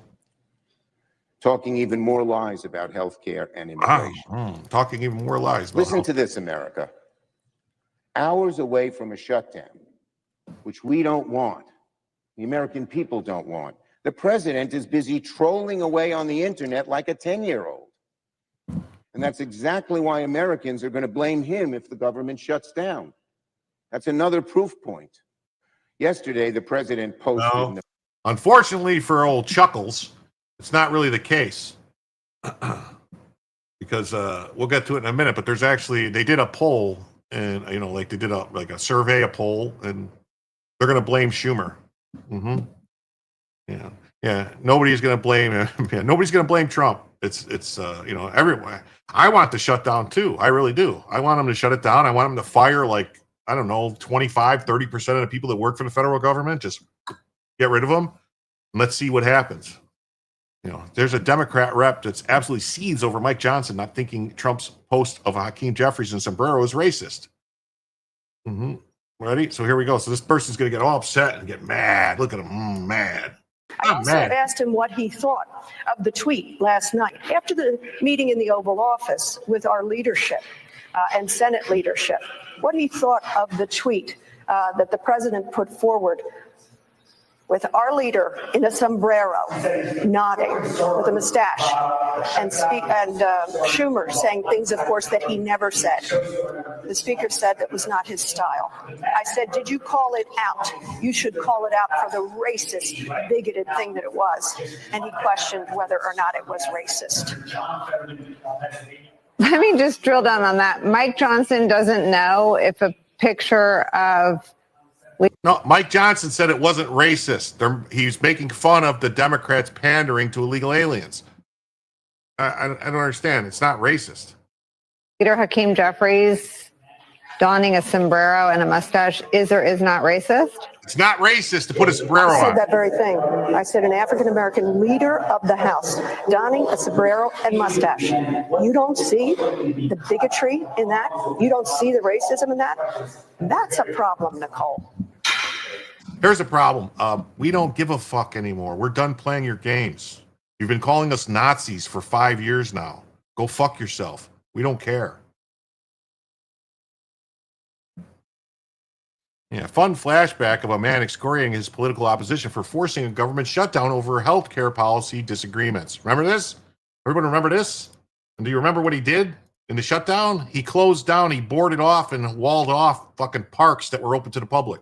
At midnight last night, for the first time in 17 years, the Republicans in Congress chose to shut down the federal government. Let me be more specific.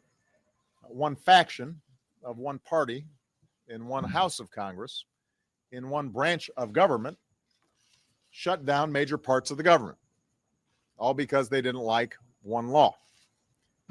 So once again, I urge House Republicans to reopen the government, restart the services Americans depend on, and allow the public servants who have been sent home to return to work.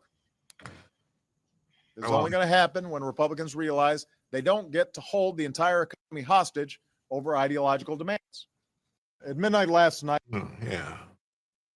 Yeah, at least Trump didn't put fake names like Schumerado and Dirty Sanchez. That's good. He should have did that. Here's the difference is here, old Barry. The people that get sent home this time ain't coming back.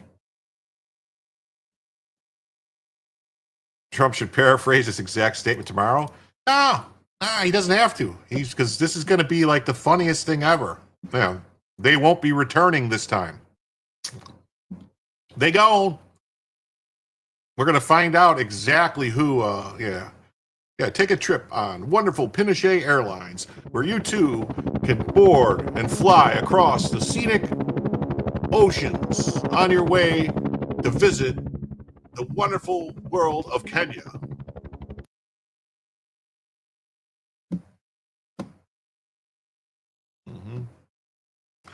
Shutdown. Only 7 Democrat senators are needed to keep the government open. Without their votes, the government will shut down. Even CNBC is calling out Democrats for pretending they can't stop the shutdown. Leader Jeffries and Schumer will own this shutdown 100%. Oh, parachutes optional, yeah. There used to be a good joke about parachutes in an airplane and the president and the Pope and Jesse Jackson, but I can't say it on the internet. Maybe I'll tell you over the phone, Julio. Yeah, CNBC reports that the Democrats will own the shutdown 100%. Down. That's not our approach. But Republicans control the House, the Senate, and the presidency. If the government shuts down, it's their decision to do it. But this is a continuing resolution, and it's going to happen. All these things that you want to do, there's no way any of them are going to be negotiated by the time this happens. And if you shut down the government, you last time Democrats point out, you lose FEMA, you lose troop pay, you lose all these different things that are so important to Democrats when they're on the other side of this. If you're not going to get all these other things settled, you need to do the CR to get the government funded and then return to this and do it in the normal course of business for Congress. Down. That's not our approach. Yeah, shutdowns are political theater. Democrats had a chance to pass a clean CR, but chose to hold funding hostage over ACA subsidies. The Eliminate Shutdown Acts force a vote exposing their priorities, preserving Obamacare pork over keeping government open. Schumer's refusal to budge proves D.C. prefers crisis management to actual governance. Taxpayers lose while bureaucrats play games. See who votes to keep the government open and who chose brinkmanship. What, for a week or two? No, see, here's the thing. Here's the Senate stands adjourned until 10 a.m. on Wednesday. So they're going to shut down. Well, from what I've heard, Russ Vought, the head of the Office of Management and Budget, has the list already, and he's going to start telling people, you're fired. That's it. There's no nothing. Once the government shuts down, once this happens, the president has wide latitude to cull the ranks. He can say you're furloughed to come back, but he could just make it a permanent thing because they're no longer protected by anything because there's no money. Well, do it. Get rid of them.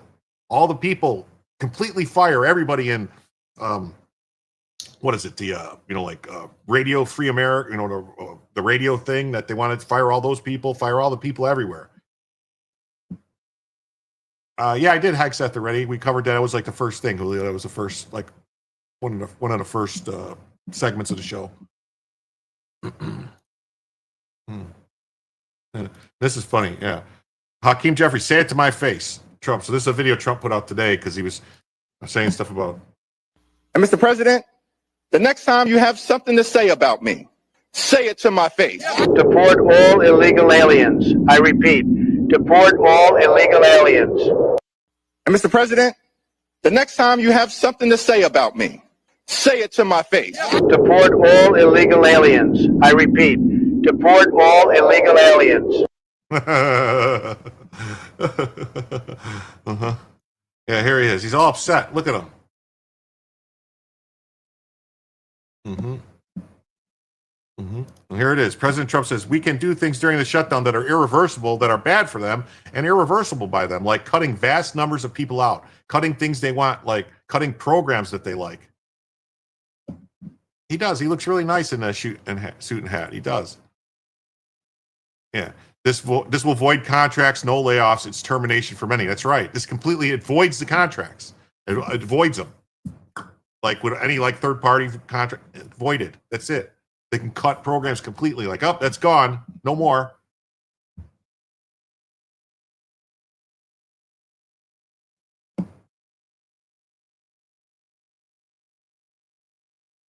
He said the employees that are fired, according to the media and Dems, are the ones who took the early retirement during the Dodge because they chose to take it at the end of the fiscal year. Nah, it'll be a lot more. It'll be a lot more. The state of the Democrat Party when they have a 33% favorability rating on average in recent months, and they're willing to shut down the government over healthcare. They are shutting it down. We're not shutting it down. We don't want it to shut down because we have the greatest period of time ever. I told you we have $17 trillion being invested. So the last person that wants it shut down is us. Now, with that being said, we can do things during the shutdown that are irreversible, that are bad for them and irreversible by them, like cutting vast numbers of people out, cutting things that they like, cutting programs that they like. And you all know Russell Vought. He's become very popular recently because he can trim the budget to a level that you couldn't do any other way. So they're taking a risk by having a shutdown because of the shutdown, we can do things medically and other ways, including benefits. We can cut large numbers of people out. We don't want to do that, but we don't want fraud, waste, and abuse. And, we're cutting that. But they want to have illegal aliens come into our country and get massive health care at the cost to everybody else. And we don't have it. And that's I would say, the number one reason that they want to strike is to get illegal immigrants health care. And, Gavin Newsom wants that, too, in California, and it's destroying California. We can't have that. We're not going to let it happen. Yeah, we're not going to let it happen. We're not going to let it happen. Going to be funny to see. Not funny. I don't know. It's going to be interesting to see.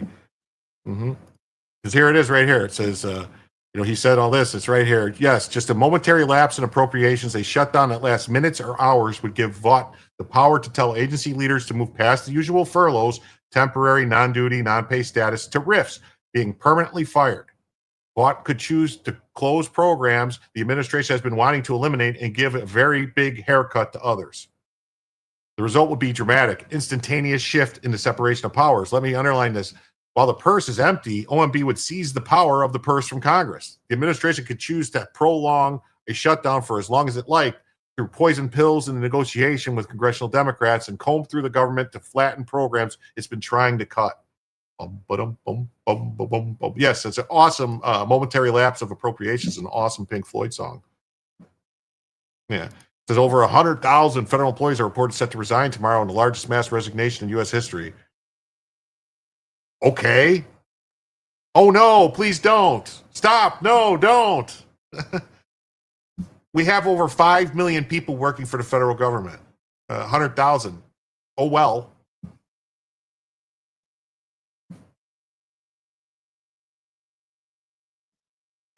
Oh, what's this? Thank you on Jim's behalf. Let's see what happened.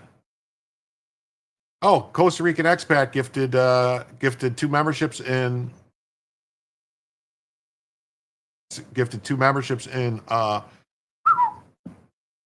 Rumble. What is wrong with me? And it says Node was gifted a membership, and who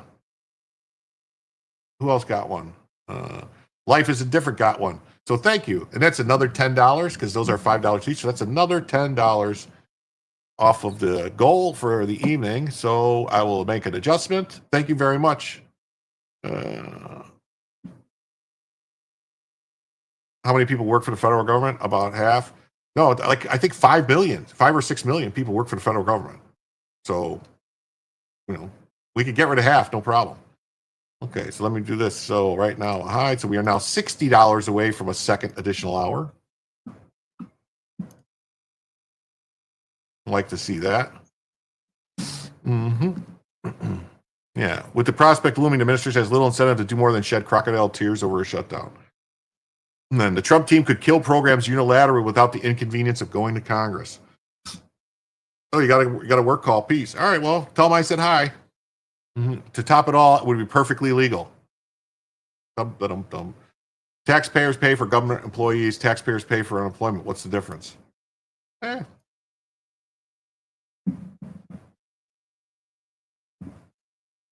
Mm.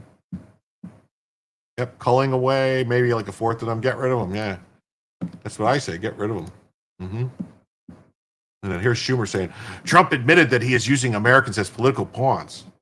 He admitted that he's doing this, going to be the firing of people. God forbid it happens. Democrats don't want a shutdown. Well, it seems like Democrats do because they're doing it. Democrats are doing it.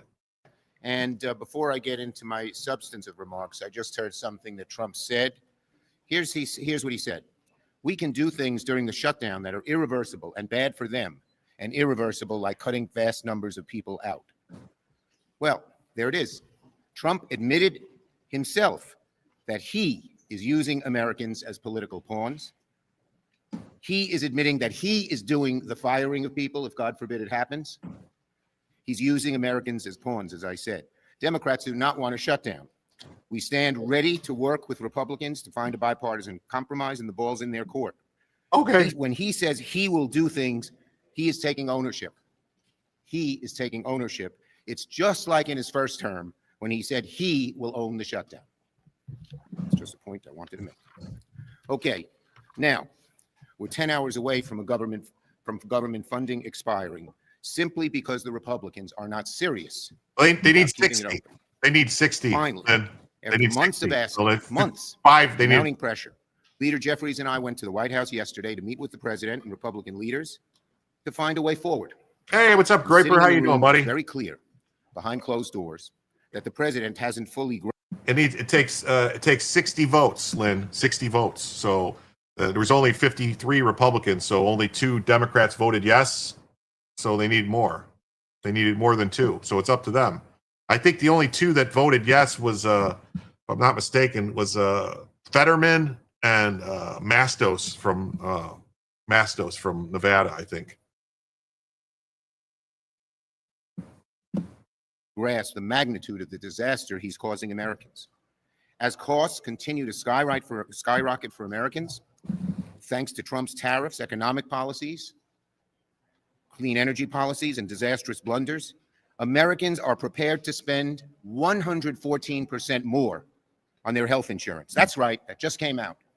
According to the Kaiser Family's foundations. How does anything Trump did have anything to do with what people are spending on health insurance?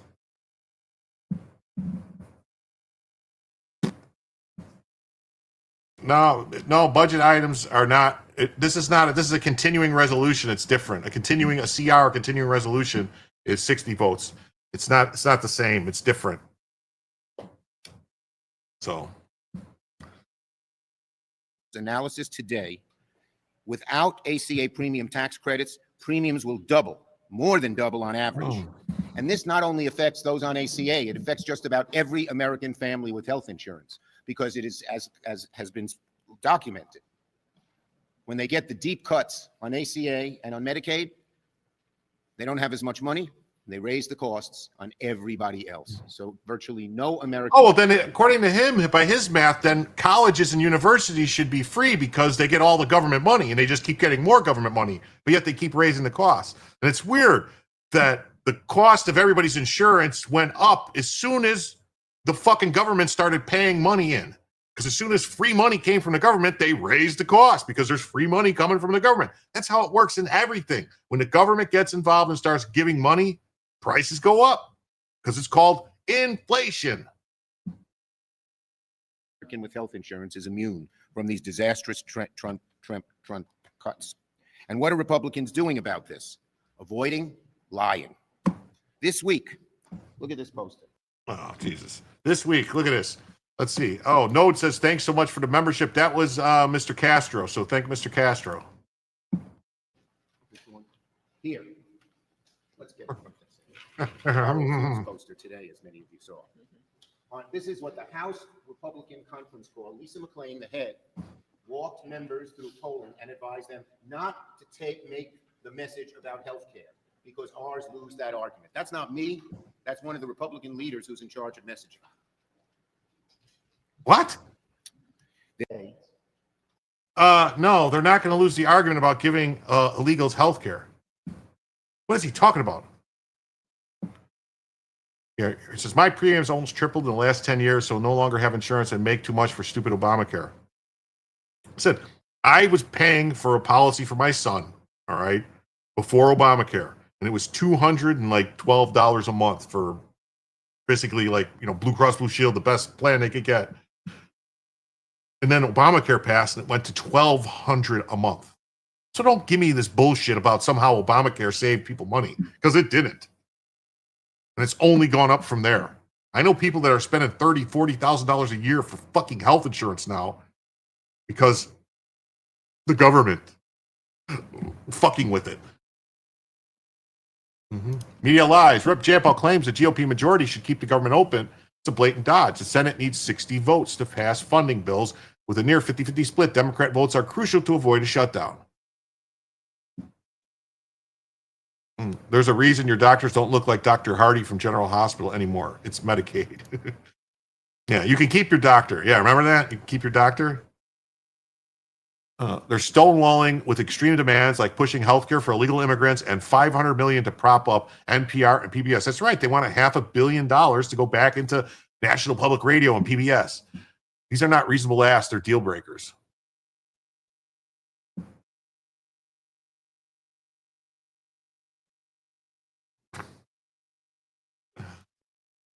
Sometime later this afternoon.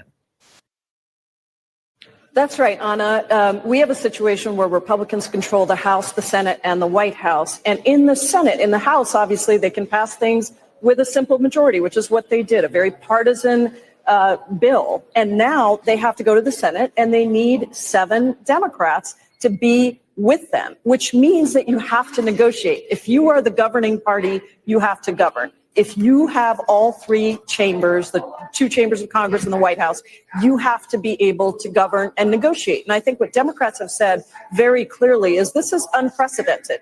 We have never had a situation where Republicans have, in a partisan way, stripped health care from 15 million Americans already and intend to do even more to raise premiums and the price of health care, combined with the fact that when we have passed an agreement, as we did back in March, 3 months later, they came and rescinded the money that they had agreed to. Even Steve Womack, who's a Republican in the House, said, why would Democrats negotiate when there's no clear commitment from Republicans, from Russ Vought, that he's not going to strip away the money that we appropriate. So I think this is very important. Democrats have been very united. Hakeem Jeffries just did an amazing job, along with very powerful stories of people across the country who are dealing with these healthcare cuts that they've already seen and the ones that are going to come. So Democrats are clear. First of all, nothing. See, that's the thing. They're lying. Nothing that was passed in the big beautiful bill took effect yet. None of the stuff took effect. It doesn't take effect until November 1st or like November, I think, or the end of October or something. So they're lying. First of all. Second of all, there should be, like he says, there's 7 too many Dem senators. Well, there actually should be 57 Republican senators, but there was a little shenanigans, if you remember, on election night. And all those, Wisconsin and Michigan and Arizona and Nevada. And it was like, oh, look at the Republicans are going to win all these seats. And then all of a sudden, the same thing that happened on 2020 happened where, boop, they jumped past them. Really weird. It was really odd how that works like that. And so now, like, it would be a big difference if they would have 57 Republicans in the Senate, because then you would only need 3 Democrats. And so if you got Fetterman and someone else, it would be, what's 3 a.m.? Yeah, the 3 a.m. when they did this stuff. It was a 3 a.m. jump. So, cheating has consequences, and we're seeing it now.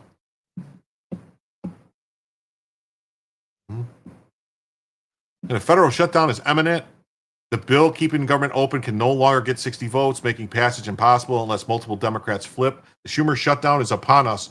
Ross Vought is on standby to fire more bureaucrats.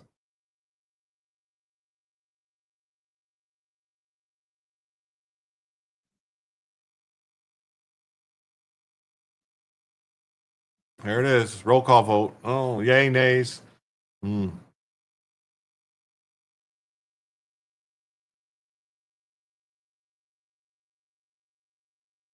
There it is, see? And they're all laughing. They think it's funny. So it says 3 Democrat senators have just broken with Schumer voting to keep the government open. Fetterman, Cortez Masto, and King. But King is not a Democrat. King is an independent, supposedly, that always caucuses with the Democrat from Maine. If they don't accept cash, you don't want them as your doctor. Yeah, 3 a.m. is when they steal the vote. If Congress passed a law that said you must buy a GM car, they'd go up at the same rate health insurance did after Obamacare. Yeah. Yeah, that's right, because they passed a law saying everyone had to have health care, and then all of a sudden insurance would. You would think the way insurance is supposed to work is the more people that are in the pool, it's supposed to lower the cost for everybody, but it's the opposite when it's mandated that everybody has to. It's kind of what happened when they mandated everyone has to have car insurance. Has your car insurance rates gone down now that everywhere everyone has to have car insurance, or have they gone up? I mean, that's a simple thing you have to look at.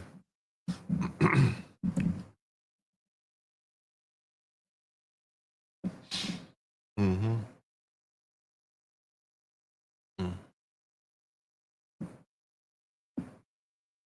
Did car insurance go down when they passed the laws that said everyone has to have car insurance, or did it go up?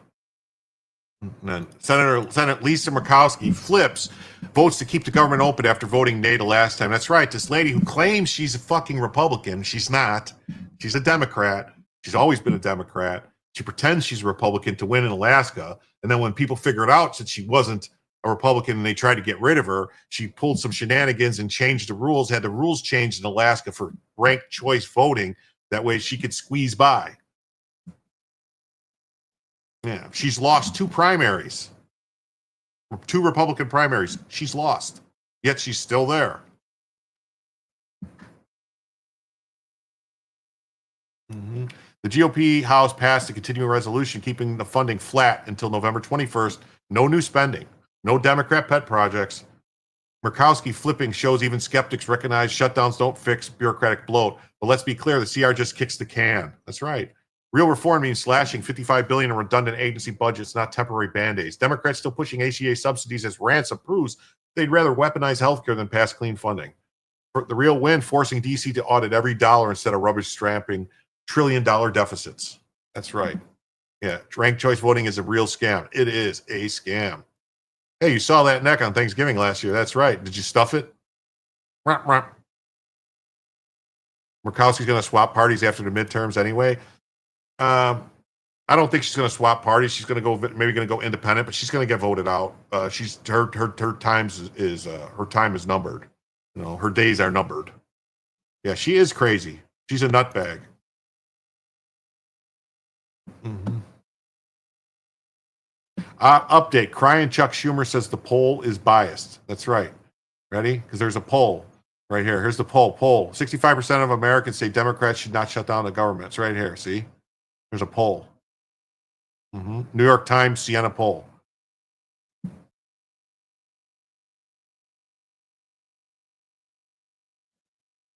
If it's 50-50, she will. Yeah, but it's not going to be 50-50. So here it is. Here's Chuck Schumer. He's going to say the poll's biased. It's not. The New York Times is biased against Democrats. Now, I know the leader is going to show a poll that says that Democrats will be blamed for the shutdown. There are many more polls that show Republicans are blamed. The question in that poll is biased. Biased. Biased. In the New York Times, but it's biased. If you turn the... Fucking joke. New York Times is biased against Democrats. I don't always believe the New York Times. You can be sure of that. The New York Times did the poll. Okay. Now, I know the leader is going to show a poll that says... Yeah. Mm-hmm. Yeah, here's the poll. Views on whether the Democrats should or should not shut down the government if their demands are not met. All respondents, 65% should not. Democrats, 43%. 47% of Democrats actually say they should, but it's like this, they don't know, and 43%. But independents and Republicans vastly against it. So that's it. But it's biased against Democrats, the damn thing. Mm-hmm. The White House says, looks like shutting down the government over free health care for illegal aliens has consequences. Democrats are in free fall. 65% say they shouldn't shut down the government. 54% of voters have an unfavorable opinion of the Democrat Party, and 11% of voters have a very favorable view of the Democratic Party. Wow, just 11%. Yeah, it's really 5 to 10% less points towards the Dem. Yeah, it is. They skewed that as best they could, and that's the best they could get it. Mm-hmm.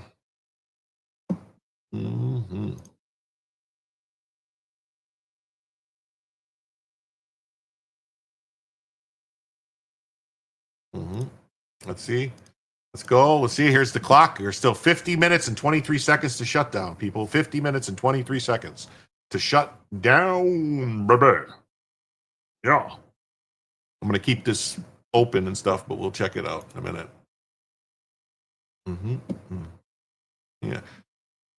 Shutting down the government to protect Medicaid for illegal immigrants isn't just reckless, it's systemic theft. The program's collapse isn't about funding shortages, it's about millions added to the rolls through emergency room loopholes and bureaucratic fraud. Every dollar spent on non-citizens is stolen from veterans and seniors who paid into the system. Democrats prioritize open borders over healthcare equity, then act shocked when voters revolt. Real reform means deporting lawbreakers, auditing hospital price gouging, and ending lifetime benefits for bureaucrats who enabled this disaster. Yes, we need countdown music to the doomsday machine. Yeah, Richard Barris has taught me more about stats than any college class. Richard Barris is great, man, and he doesn't, he'll tell you. You can't make this poop up. Richard Barris is going to be honest with you. He's going to tell you when it's bad. He's going to tell you when it's good, but he's honest.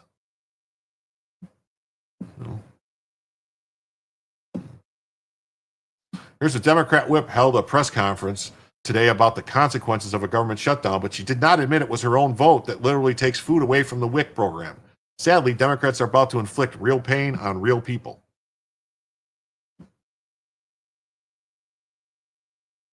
I think it's another one of them that went to go see the guy in El Salvador. It is women and families who are paying the heaviest price. And once again, it is women and families who are paying. Is that a man? Why is she like a whole head taller than everyone else? Oh, this is watch. Maxine Waters snaps when asked about health care for illegal aliens when confronted outside the Capitol. I think we've watched this twice already. I think. Do Democrats want to prioritize the health care of illegal aliens over a government shutdown? Because if the government does shut down, Americans. Excuse me, stop it right there. We're not prioritizing. What we're doing is saying simply we want to keep the government open and we want to work with the Republicans and have a bipartisan agreement to keep this government open, and healthcare is at the top of our agenda. But are Democrats demanding health care for illegal aliens? Democrats are demanding healthcare for everybody. For everybody. For everybody. Mm-hmm. Mm-hmm. Yeah, it gave me more of a reason to cancel your insurance. Mm-hmm. You pay about $50 a month. Maxine is looking so healthy. Crypt Keeper. That is prioritizing. Yes, it is. Yeah, Republicans are more likely to give in than the Dems. Yeah, they are. That's why they better not. Yeah, it says the Senate already went home, so there's going to be a government shutdown. And Aunt Jemima doesn't want to negotiate with the GOP. No, see, that's the thing. When the Democrats say negotiate, they mean give us what we want. That's how they work. I mean, you remember all the times Republicans were doing all this stuff and they never got what they wanted. They always had to give in to the Democrats and, okay, we're just going to go along with it and keep going. We can never they never used it. So,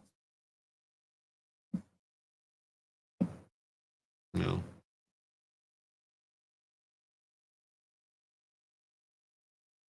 Mm-hmm. Mm-hmm. Senator Kennedy just dropped two perfect idioms to describe the Democrats shutdown live on air. The first was so sharp you can hear Newsmax hosts chuckling in the background. Let's see. Here's Senator Kennedy. He's awesome. Everything happens for a reason, but sometimes the reason is you're stupid and you made a bad decision. And my Democratic colleagues have made a very, very bad decision here. I knew they were going to do this 2 weeks ago when they listed their demands. They're demanding, for example, that we not check people on Medicaid for eligibility by income. Just let anybody sign up who wants to sign up. They're demanding that we give free health care to foreign nationals who are in our country illegally. They're demanding that taxpayers pay for sex change operations.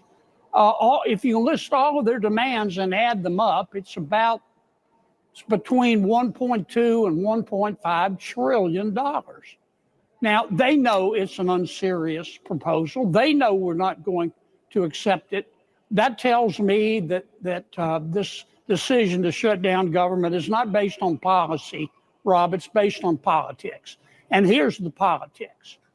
The loon wing, the socialist wing of the Democratic Party, does not like Senator Schumer. And he wants them to like him. He wants them to love him. They have asked that government be shut down, and Senator Schumer has agreed. But once you shut down government, you've got to figure out how to get it back open. A wise person once said, if you pray for rain, you got to be prepared to deal with the mud. And I don't know how they're going to deal with the mud, because we will never, ever agree to this list of demands. Right. We will never, ever agree to this list of demands. Any bets on how long the government shutdowns last? Well, here's the thing, too, that a lot of people don't really, you're not, not realizing, but this also gives Trump great control with the tariffs and stuff like that. Like, if the government shut down, he can do tariffs and stuff and take the money and use it to pay for the things he wants to pay for, because he's kind of in control of that. So it kind of basically, them shutting down the government just basically takes the control away from Congress, and the executive gets to use the money that they have and that they take in the way they want for what they want. So it could get very, very interesting. Nobody's Social Security checks are going to be cut because that has to get paid. And there's certain things that they have to pay. That's not discretionary. It's non-discretionary. It has to get paid. So that's going to get paid. We'll see what happens. There's things they can do. The Treasury can do certain things. If you remember, there was things the Treasury, they talked about doing under Biden. The Treasury could issue a $1 trillion coin.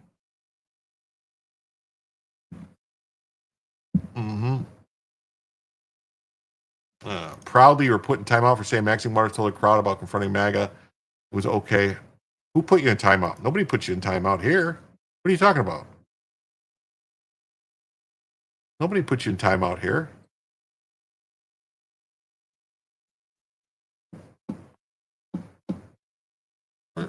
Nobody put you in timeout here. Better not have.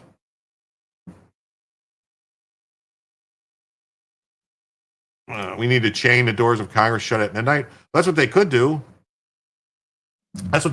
He could say, "Oh, actually, if the government shut down and everything like that, he could lock it up and then start, close the doors like Obama did, locking everything up, putting police to guard it to not let anybody in, and then just do a bunch of recess appointments since they're not in session because there's no money." I don't know. That might be a little extreme. Might be taking it a little too far. Does the IRS get shut down? Because that would be great. I think you do. You really think the dumbest thing Congress ever did was giving POTUS the power to set tariffs? It gives Trump way too much power, and the Dems would be hitting themselves over it.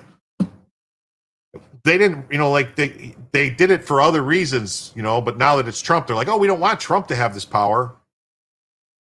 Well, you gave it to the president. You gave him the authority to set these tariffs, which kind of makes sense if you're negotiating with people, you're trying to do stuff. You can't really expect Congress. Congress takes so long to act. That's why the president has the ability to order the military to do things. He doesn't have to go to Congress every time he wants to do something with the military, because you got to be able to make decisions and actually have it happen. So that's kind of why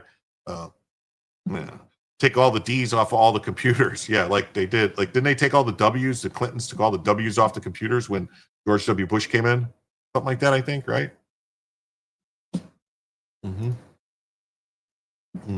Yeah, look, even CNN has to admit that it's a Schumer shutdown will only help Trump. Recess appointments are about to be like a 52 pickup card game. Yeah, it'll be funny. They're rightfully blamed. Democrats will be rightfully blamed if the government does shutter. And they can't wait for how much further their polling drops after thousands of bureaucrats get canned. Yeah, they did. They took all the W's off the keyboards. That's what I thought. I hate Frank Luntz. He's an idiot.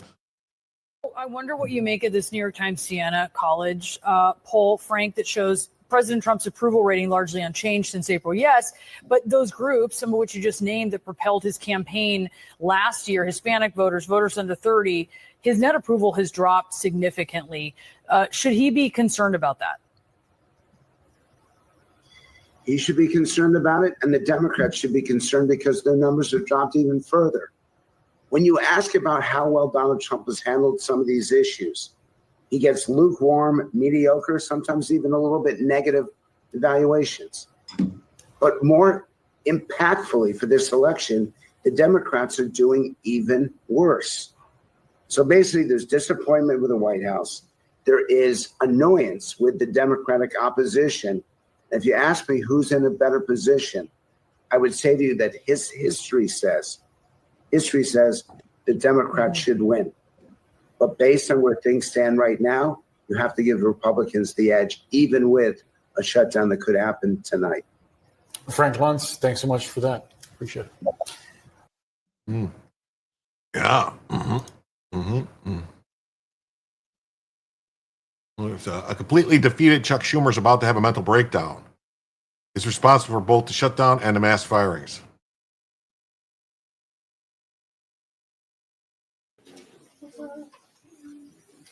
Okay.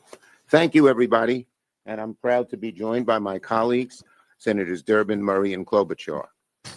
So we see now Republicans are plunging America into a shutdown, rejecting bipartisan talks, pushing a partisan bill, and risking America's health care, worst of all.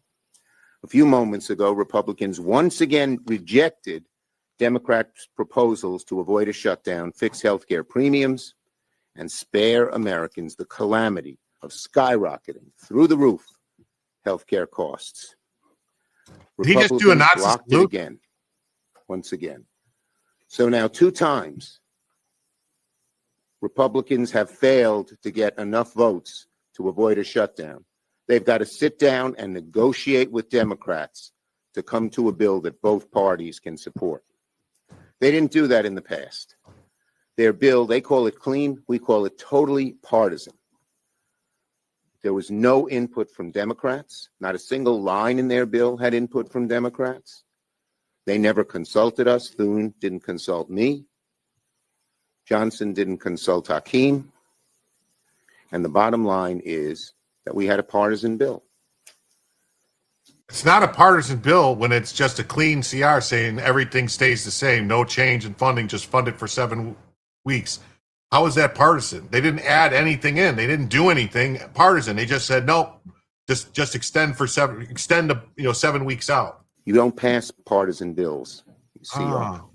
When I was majority leader, we passed 13 of these bills, not one shutdown. You want to know why? It's because we negotiated with them. He's full of shit. It's an outright lie. They were exactly the same, And clean CRs. That's why they have fucking failed liar. now twice. Now, why do we care so much about them negotiating with us? It's not a point of pride.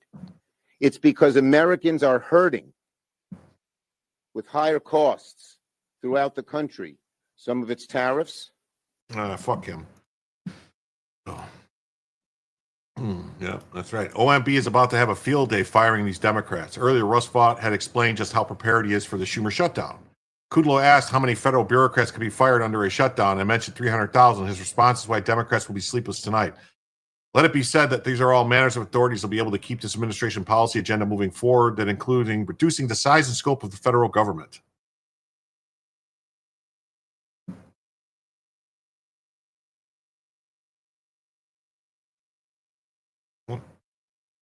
I mean, estimate for us. Give us some ballpark numbers Paying here. tribute to the YouTube gods. I don't know what We've that means. already had some sizable reductions in force. Actually, there's a number 300,000 floating around for this calendar year. That may or may not be the right number, but that number is floating around. Now, if there's a budget shutdown, as our own chat program suggested, almost ineluctably will be a budget shutdown, then you have the authority to reduce the federal employee count by roughly how much? Well, I'm going to let that those kinds of questions extend until tomorrow and the days after. Right now, where we are, we have hours to go before a government shutdown, and it can be avoided. And then we'll get in tomorrow. The preparation is all done. We have many options, but we're going to get in tomorrow and see where we are, and we're going to manage this shutdown and try to keep the American people from the havoc that the Democrats have caused on with their crazy demands. But let it be said, there are all manner of authorities to be able to keep this administration's policy agenda moving forward, and that includes reducing the size and scope of the federal government, and we will be looking for opportunities to do that. And you've made that very clear to Mr. Schumer. It doesn't seem to move him, Russ Vogt. That's what I don't understand. It will be worse. I mean, if I were he, and I'm most certainly not, but if I were he, I would want a continuing resolution and discuss all this stuff. I wouldn't want to hand the circular over to you, and he'll have to take some measures that he's not going to like one darn bit. Well, I think he's got some time over the next several hours to come back from the brink, to work with his moderates to get a continuing resolution passed. We'll see how these votes come up, and then we'll see where we are in the morning. All right. Well, Office of Management and Budget Director Russ Vogt. So let's hope he gets cracking. Thousands of government employees are officially out of a job as of tomorrow morning, and likely thousands more each day the Schumer shutdown continues. Democrats have officially chosen illegal aliens instead of American citizens. President Trump's meme video sums it up quite well. So we're going to watch this because I played it yesterday, but I think this is awesome. There's no way to sugarcoat it. Nobody likes Democrats anymore. We have no voters left because of all of our woke trans bullshit. Not even black people want to vote for us anymore. Even Latinos hate us. So we need new voters. And if we give all these illegal aliens free health care, we might be able to get them on our side so they can vote for us. They can't even speak English, so they won't realize we're just a bunch of woke pieces of shit, you know, at least for a while until they learn English and they realize they hate us too. Drain the swamp, drain the swamp. Boom, boom, boom, boom, boom, boom, boom, boom, boom. Senate Democrats reject GOP stopgap bill. Shutdown looms. Democrats voted down a Republican bill to keep the funding, the government putting it on a near certain path to shut down. The vote 55 to 45 Tuesday to extend federal funding for 7 weeks fell short of the 60 votes needed to end the filibuster and pass the legislation. It came as Democrats are making good on their threat to close the government if Donald Trump and Republicans want to cede to their health care demands. Chuck Schumer's aides are trying to bully Democrats by refusing to negotiate on an extension of health care benefits and other priorities. Health care benefits for illegal aliens. The government closure would mean that hundreds of thousands of federal workers could be furloughed or laid off. Trump threatened retribution on Democrats for a potential shutdown, saying Tuesday that he would include cutting vast numbers of people out, cutting things that they like, cutting programs that they like. I hope he does it. Get rid of it all. Instead of negotiating, Democrats and Republicans angrily blamed each other and refused to budge on their positions. Shit happens. It's only the president who can do this. We know he runs the show here, Schumer said. Oh, well, if you know he runs the show, then maybe you should not put cheese on an uncooked hamburger there, buddy. You're supposed to cook the burger first. What you're kind of doing here is you're not cooking the burger first. Mm-hmm.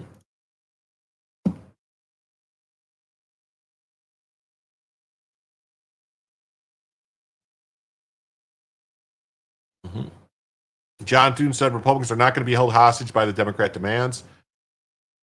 Trump instead posted a fake mocking video of Democrats Monday evening. Well, that's great.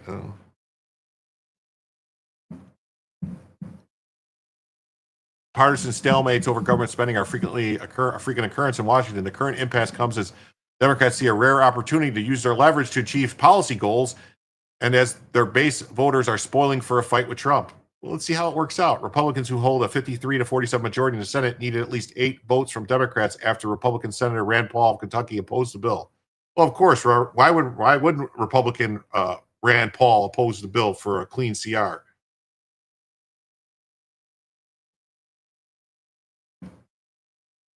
Jews don't let dairy touch meat. Well, no, Chuck Schumer did. He had raw hamburgers with cheese on them on his grill, on an uncooked grill, when he was celebrating the 4th of July or whatever it was. You don't remember that? Mm-hmm. The last shutdown was in Trump's first term when he demanded Congress give him money for a U.S.-Mexico border wall.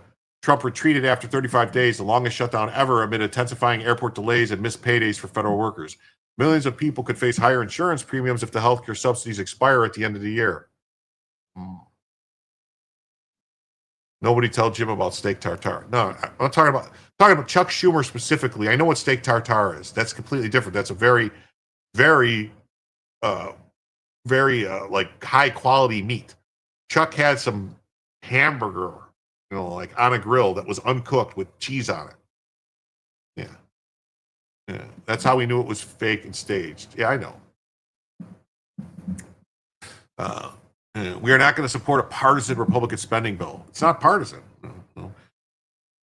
In a rare pointed back and forth with Schumer Thursday morning, Thune said Republicans are fairly happy to fix the ACA issue and offered to negotiate if they will vote to keep the government open until November 21st. The bipartisan meeting was on Trump's first with all 4 leaders in Congress since we're taking. Schumer said the group had candid, frank discussions. Well, what about Frank? Was he there? Trump did not appear to be ready for serious talks. Okay, it's all Trump's fault. Okay. And then Jeffrey said it was a racist and fake AI video. Well, how could it be racist and fake? Democrats are in an uncomfortable position for a party that has long denounced shutdowns as pointless and destructive. It's unclear how or when it would end, but party activists and lawmakers have argued that Democrats need to do something to stand up to Trump. Okay. You don't follow Schumer's X account? Oh, okay. Nobody can survive just unbuttoned popcorn. Beware of bowl butter. What? Oh, okay. Oh, I get it now. The level of appeasement that Trump demands never ends, says Peter Welch from Vermont. We've seen with universities, law firms, and prosecutors, there's a point you just have to stand up to them. Oh, good. Stand up. Watch how it works. And he says now that he believes that things have changed, including the passage this summer of the massive GOP tax cut bill that reduced Medicaid. It reduced Medicaid from illegal aliens. That's all it did. It said illegal aliens. No more reimbursement to states that pay for illegal aliens. That's it.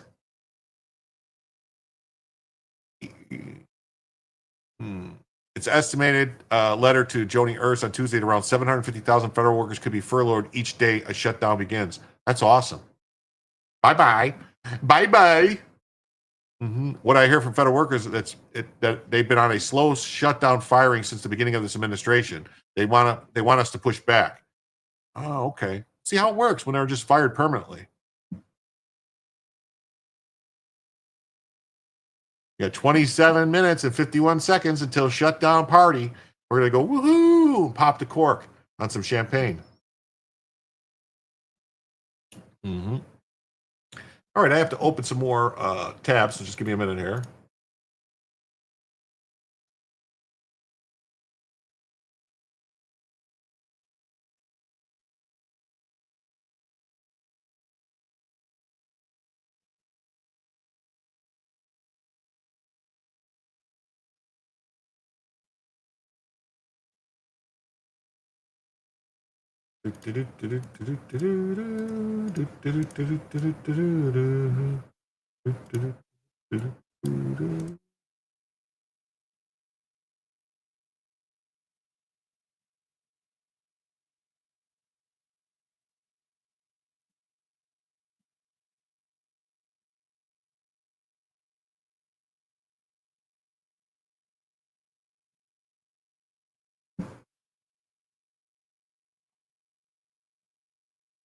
Oh.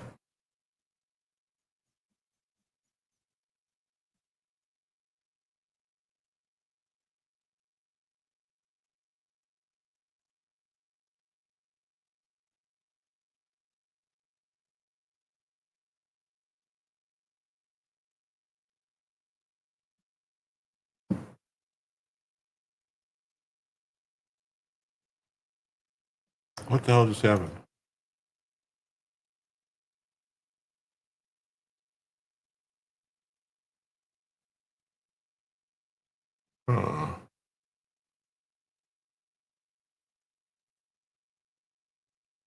All right, I think I got it. All right, sorry.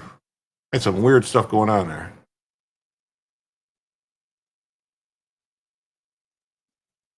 Ugh.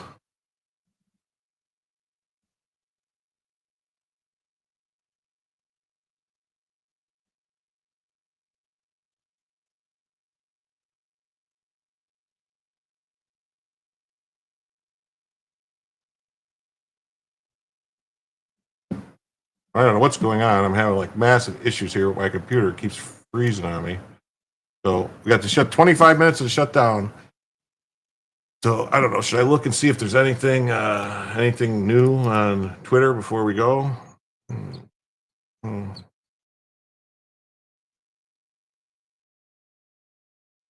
don't see anything. I don't see nothing. All right, so here we go. We're going to do some illegal alien crimes here. This is a 42-year-old. Oh, good news during the break. Your fettuccine is getting delivered in 15 minutes. Well, that's awesome. Say, you shall not boil a kid in mother's milk.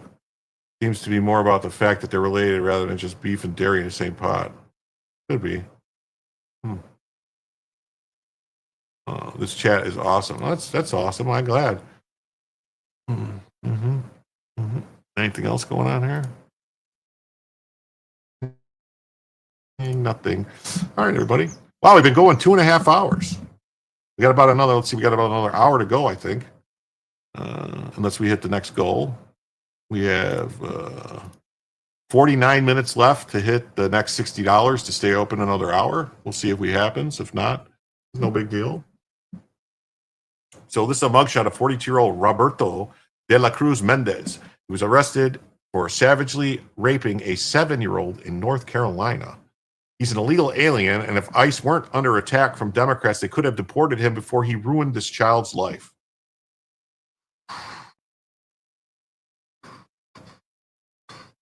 Now, so first alert in Franklin, we're getting our first look at the mugshot of a man police are investigating for sex crimes involving a child. This is Roberto de la Cruz Mendez. He's charged with indecent liberties with a child and statutory rape of a child by an adult. Police said the investigation led to Mendez's arrest, and further investigation resulted in another charge from an incident with the same child back in 2023. Police say Mendez is being held in the Macon County Detention Center with no bond and is placed on a U.S. Immigration and Customs Enforcement detainer. Now, so first alert. Wow. But this one, he needs a wood chipper. Yeah. Nacogdoches County, Texas. Joel Bustamante Moreno pled guilty to unlawful possession or transfer of a machine gun and was sentenced to 120 months. Moreno was identified during an investigation involving the distribution of machine gun conversion devices in the Nacogdoches areas. Moreno sold a pistol with an AR-style rifle and had been converted into fully automatic weapons. In addition to the firearms, Moreno stole 2 100-round drum magazines and 1 30-round magazine for the AR-style rifle, as well as 3 pistol magazines and live ammunition. What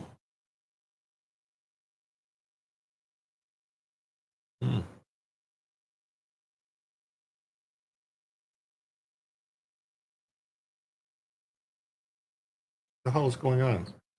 I don't know what's going on, if it's my computer or if it's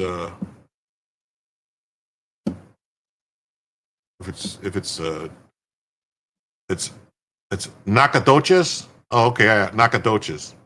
Nacho Belgrande. 120 months. That's a 10 years. That's the federal. I think it's the statutory federal crime for a machine gun. Nacogdoches. Oh, I do. I've heard of Nacogdoches before. Yeah, I've heard of that. Okay. Killer deported. Eric Cecilio Rosales Cordon's criminal history includes a conviction for voluntary manslaughter. He served 20-year prison sentence. He was deported, the Honduran criminal, to protect Americans and enforce immigration law. Huh. Good riddance. Yeah. I support ICE and our National Guard.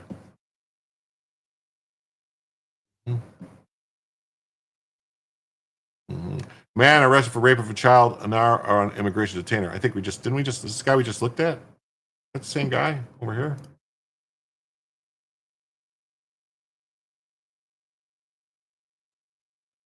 Maybe. Let's see. Federal agency placed a detainer on 42-year-old Roberto de la Cruz Mendez of Franklin. That generally allows local law enforcement to hold Mendez for up to 48 hours so ICE can take federal custody for deportation. Officers with the Franklin Police Department arrested Mendez last Thursday for alleged sex crimes against a child. He's charged with indecent liberties and statutory rape of a child. And right now he's being held at the Macon County Detention Center. Federal agency placed a detainer on. Okay. Mm-hmm. Last week, De La Cruz was arrested for, yeah, okay, this is the one I saw. All right. That was just another like, whatchamacallit. This is in, what is going on? I don't know if it's, I don't know what's going on if it's my computer. Let's see. What is going on here? Why does my computer keep freezing? Why is it saying it's using 35%?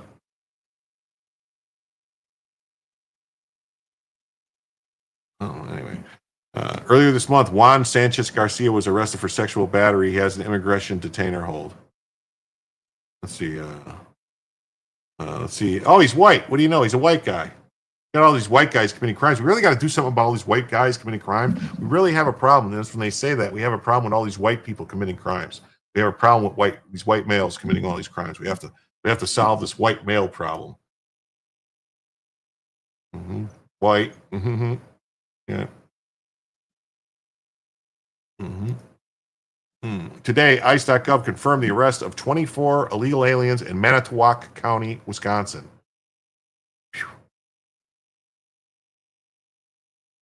Mm-hmm. You're so confused. It's 55 to 45. Yeah, they need 60, though. We told you that. They need 60.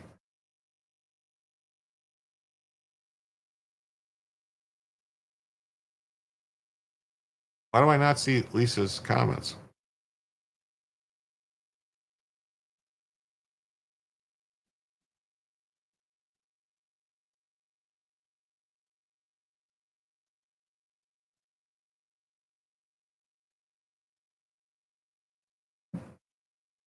Start a drinking game for every time Jim says what's going on with my computer. It's something. I don't know. Tonight it's been acting really weird. It froze up on me, and then like I'm clicking stuff, and it's like not clicking. It's like pausing.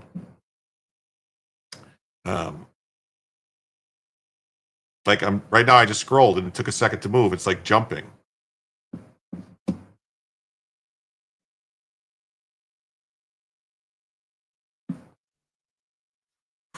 Wow. Human trafficking, drug trafficking, multiple illegal aliens convicted of sexually assaulting a child, hit and run, DUI, identity theft, some of the worst of the worst. So here's the people that got arrested. Ready? Jose Moreno Portillo, criminal illegal alien from Honduras, who's criminally moved for something. Look at this. For sexual assault of a child. Oh my God. Oof. Abraham Maldonado Almanza, a criminal illegal alien from Mexico, convicted of identity theft. Raul Francisco Monroy Orena, a criminal illegal alien from Honduras, convicted of hit and run and 4 counts of traffic offenses. Yes. Yeah, that guy was so white, he looked like he gave me my brother. I know, right? Yeah, Portillo, a hot dog.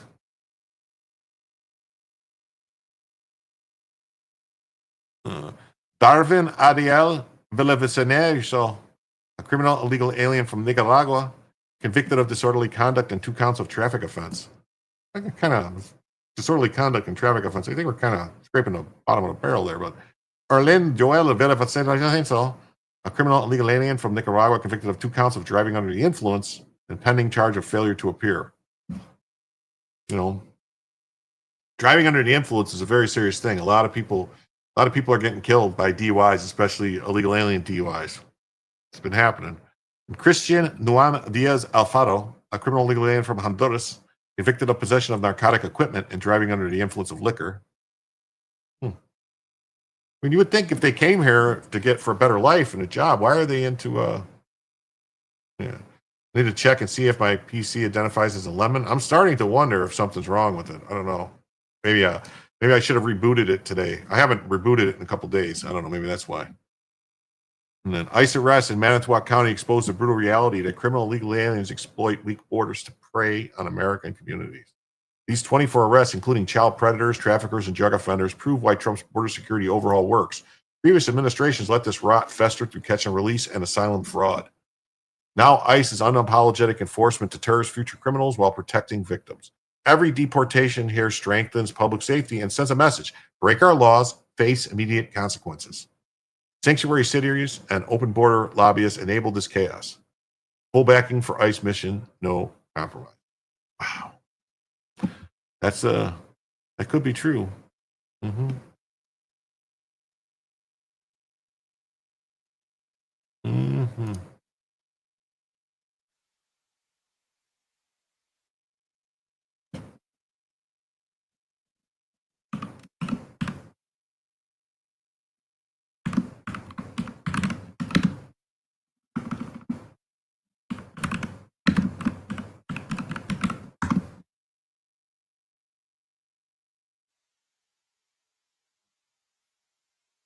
Sorry. Smells like something's burning. Your brother's PC. This is a brand new PC. This PC's not even a month old. It's like over $5,000, and I don't know. It smells like it's burning. Mm-hmm. And we got this. Fulton County, Georgia, early this month. Dame Diagne was arrested for armed robbery.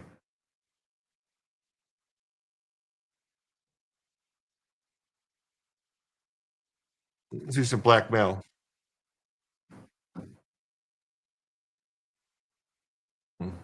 Get this. 2 in ICE custody after thousands of plants seized in a Chester marijuana bust. Mm.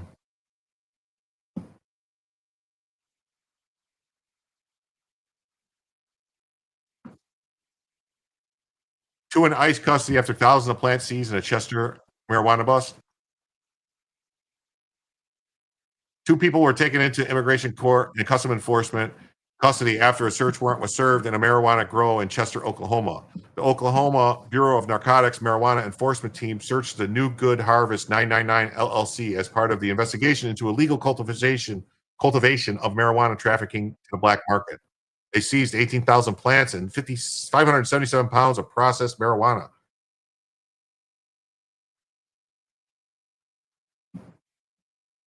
Mm-hmm.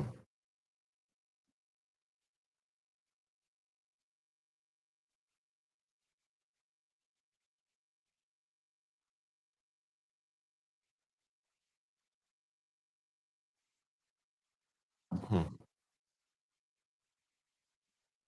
Mm. Do I have temperature sensors? Yeah, there's temperature sensors and all that stuff. I mean, it's a brand new. Oh, I don't know.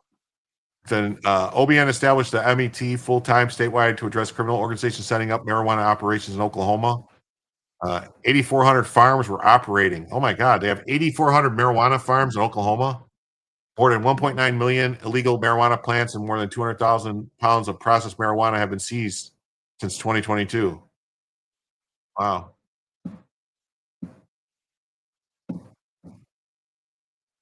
This is 400 illegal aliens arrested during Florida's enforcement blitz.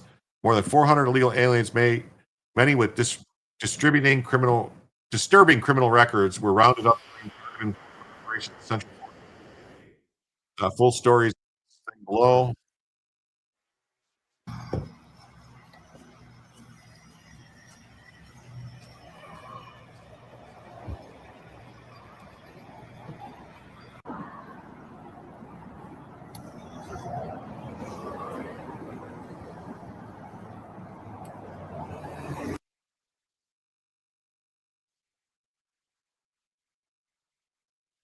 Mhm.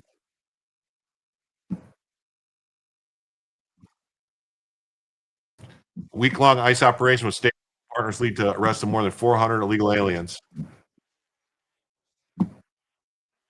How did how do cops know about going to black? Now your audio? What's wrong? My audio's messed up.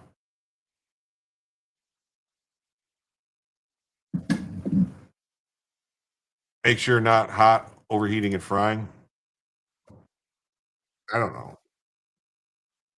I mean, I added 3 more fans myself.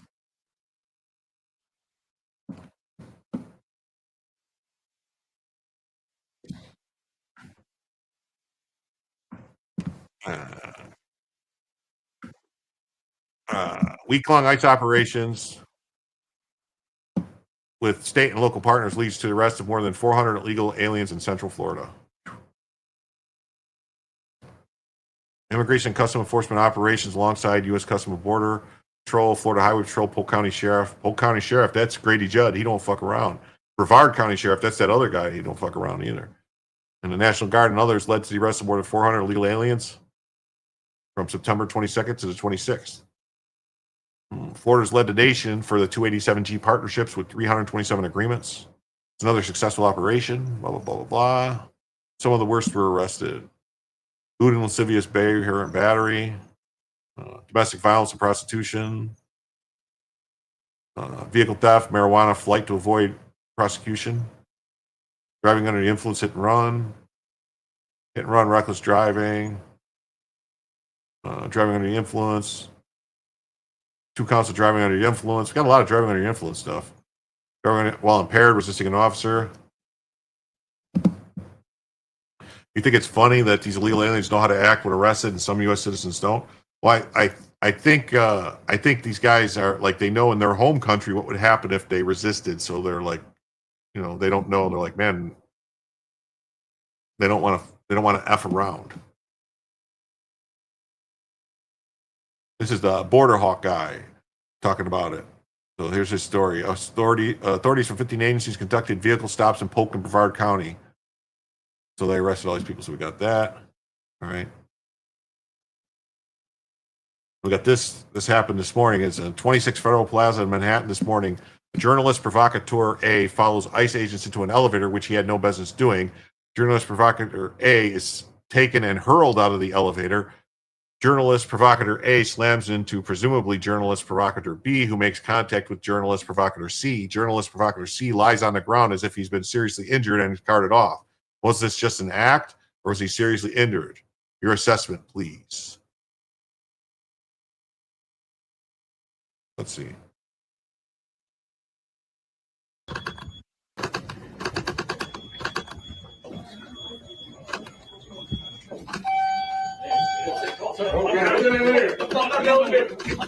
Get out the fucking elevator!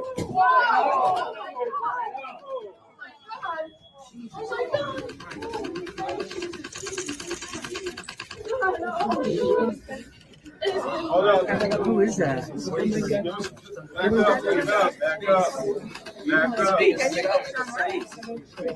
Yeah, give him some room, everybody.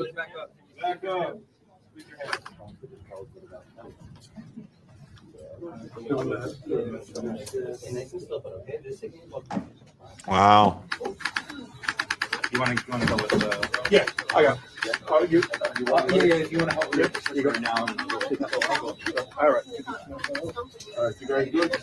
A soccer player. That's like a Jordan level flop. It's like a Jordan level flop. You know. Yeah. C was already on the ground before B even hit the floor. True. A joke. The illegal aliens on Flatbush who'd pass your stopped car and suddenly fall as though you hurt them. These scammers settled for some cash to get you off the hook with your insurance. These jokers are going for a big New York City settlement by the law department.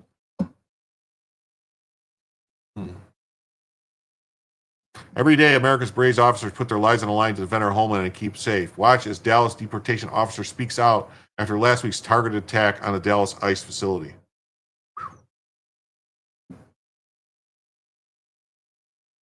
Would you share with us a little bit about your experience during that terrible day at your ICE facility? Well, first off, thank you for having me. Well, my experience there was very unsettling. It was chaotic. It started off in the Sally port. I was outside. I was one of the ones who initiated the 911 call. I was the first one who heard the gunshot go off. First gunshot went off, and I thought at that moment, I thought it was a tire that might have just popped in the tire blowout in the interstate. And while this is going on, I'm digging through the trunk of my vehicle in the Sally, which is still in the Sally port. And then the second shot goes off. And that's when I got a cold feeling down my spine. Okay, this is unusual. So I started putting my belts, my tactical belts, my body armor, and I put my helmet, and then the third shot came out. That's when I knew that we were under attack at that moment. So I heard I was hearing the direction where the fire was coming from. So I ran towards the direction of the gunshots, thinking it was probably an active shooter. But as I got closer and I passed the first sally port door, that's when I knew I continuously heard gunshots. So that's when I knew that the fire was coming from an elevated position, which was a rooftop. So for me to further egress towards the shooter would just expose me to his crosshairs or his scope. So I hunkered down behind the Connex box and I took cover, and I immediately pulled out my cell phone and I dialed 911. And from there, I just coordinated the response of the incoming units. So I was very careful at that time as to what I put out to the dispatcher, because I didn't want the dispatcher to relay different information to the responding units that will compromise their safety upon arrival. So one of the things that I specifically said to her was that a sniper at the rear of the building at a rooftop. The reason I said that, in contrast to saying an active shooter, because active shooter response will require a certain response where other units converge into the location. So that's what I wanted to avoid. I wanted to avoid the incoming response units. Wanted to avoid further targets for the sniper. Further. So your first reaction, Andres, was to run toward the fire, run towards the gunshots until you recognized it was from an elevated position, at which point you took cover. Do you remember how many shots rang out that day? There was a lot of shots. I didn't keep track, but at least over a dozen. And it was not rapid fire. It was continuous, like every 5 seconds. It sounded to me like he was taking precision shots, and I could hear the shots, the bullets impacting around me. How quickly did you know that he was actually causing human toil, human damage? So I could only assume that he was hitting his targets. I could only assume at that time. But while that was going on, the vans eventually pulled up. The two vans, I saw them pulled up to the Sally Port entrance, and they were having trouble getting through the gate. And I looked at the driver, and I asked him, "Are you guys hit?" I asked him if they were hit, and he told me that's when he informed me a few individuals in the van, a few passengers were shot. So the gate opened. They managed to pull through. I remained put because I was coordinating the response of the arriving units. So I remained pinned down behind the Connex box, taking cover. Both of the vans, they made it through the gate. And I can see that they were slowly unloading, but the passengers were trying to get out, and they were just confusion and chaos. I recall yelling at them, telling them in Spanish to get inside the building. That's when I saw the door of the building open, and I started to run inside. So at that moment, I heard the shots stop, as if I wasn't sure if he retreated from his elevated position and I was on the ground, and he was ready to come up and engage us on the ground. So I began to get concerned for my safety there. I didn't want to expose expose myself to his crosshairs. So, but I also didn't want to get outflanked. To my left and to my right, I was in a vulnerable position. So what I used there to clear my flank, I pulled out my cell phone. I used the camera on my cell phone, and I just put it to the side to see if he was approaching or see if I could locate the shooter. Once I determined I couldn't locate him, I figured, okay, this is probably a good time to retreat. So as I was getting up to retreat back inside the building, I see a kid walking up, an employee, with his lunchbox, just like nothing's going on. And that's when I called to him, and I grabbed him, and I threw him on the ground behind cover with me. Right. Wow, that's crazy, right, man? That stuff that happened. It's crazy. But this is a story I saw this. I was like, man, I got to tell you about this. A DC police sergeant, Montez Clark, has been arrested and charged with assaulting federal agents and illegal machine gun possession after allegedly crashing into a vehicle with 3 feds inside while in possession of a Glock with a so-called giggle switch.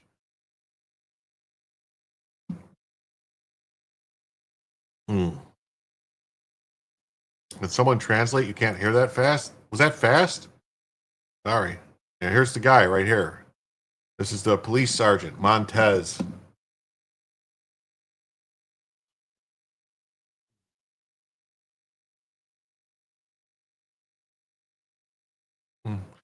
Police Sergeant Montez Clark, 27. And here's the story. DC Police Sergeant faces gun charges after stopped by federal agents and MPD. Sergeant Montez Clark and 2 other men were stopped in a blue Camaro on Southern Avenue Southeast, and found with guns, ammunition, and a large capacity ammunition feeding device. What's a giggle switch? It's a Glock switch, they call it. It makes it full auto. makes a full auto pistol. Mm-hmm. Custody this evening, along with 2 other men, and he's charged with several offenses, including assault on a federal officer and possession of a machine gun. News 4's Mark Seagraves broke the story on social media this morning. He has the details on this troubling case. The 3 men face a total of 10 charges, including multiple gun charges. One of the men arrested is a D.C. police sergeant with 6 years on the force. Another is a convicted felon. According to this police report, it happened about 9:30 last night here in the 4700 block of Southern Avenue Southeast, near the D.C.-Maryland line. How did somebody become a sergeant within 6 years? That's like, was there some kind of push to make him a sergeant? Because I mean, that's like 6 years is nothing to be a police. It's like the first 2 years you're still on probation almost. So how does he become a sergeant that fast? Seems odd. Police attempted to stop a blue Chevy Camaro for a routine traffic stop when the Camaro began to flee, eventually crashing into a vehicle occupied by 3 diplomatic security service agents. The DSS is the law enforcement arm of the State Department. All 3 men in the Camaro were arrested. According to police, 27-year-old Montez Clark was driving the car. Clark is a sergeant assigned to the 5th Police District. The 3 are charged with various crimes, including assault on a federal law enforcement officer, unlawful possession of a machine gun, and possession of a large-capacity ammunition feeding device. News 4 asked Mayor Bowser about the arrest at a press event this morning. I can't tell you anything, but if we have, we're going to watch the process very closely. We don't want anybody working for us, especially in that capacity, if they're engaging in that type of behavior. Sergeant Clark and the other 2 defendants are due in court for their initial appearance sometime today. In the newsroom, Mark Seagraves, News 4. Thank you, Mark. We have reached out to the State Department about the conditions of their agents. We have not heard back. A spokesperson for MPD tells News 4 that Sergeant Clark is now on administrative leave. Huh. So I just want to point out too, like it said something about he had an unregistered ammunition and unregistered ammunition feeding device. Like, this is America, man. We have a right to keep and bear arms. So you're not nowhere in the Constitution to say you got to register your weapons. Multiple weapons charges, including for machine gun possession after he and 2 other members stopped by federal agents. They were arrested and charged with assault on federal police officer fleeing and leaving after colliding. He was behind the wheel of a blue Chevy Camaro that crashed into a vehicle with 3 diplomatic security service agents inside. Wait, what? So something is weird's going on here. Why did he crash into the car? What is going on with this DSS? Clark and 2 other men, Saku Yates and Russell Campbell, were also charged with possession of a machine gun, carrying a pistol without a license, possession of an unregistered gun, possession of unregistered ammunition, possession of a large capacity ammunition feeding device, violation of NFA, also charged with felon in possession. MPD officer saw a Camaro with equipment violation at about 9 p.m.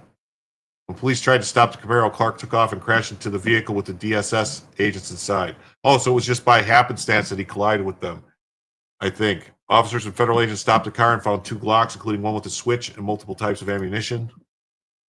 All 3 men were arrested and taken to the 6th District cell block for processing. Wow. Yeah, unregistered ammunition. How do you register ammunition? Crazy. It seems like it, right? Maybe it was an assassination attempt or something, like something weird going on here that they're not saying. Muriel Browser asked about the arrest, said we're going to have to watch the process closely. Glock switches, some kind called giggle switches in D.C., are coin-sized accessories typically added to Glock-style handguns. The switches turn a semi-automatic handgun into a machine gun.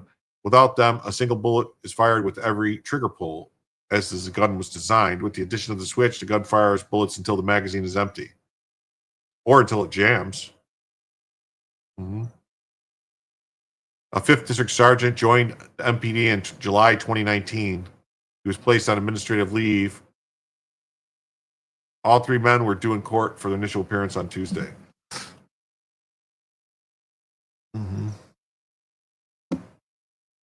Crazy.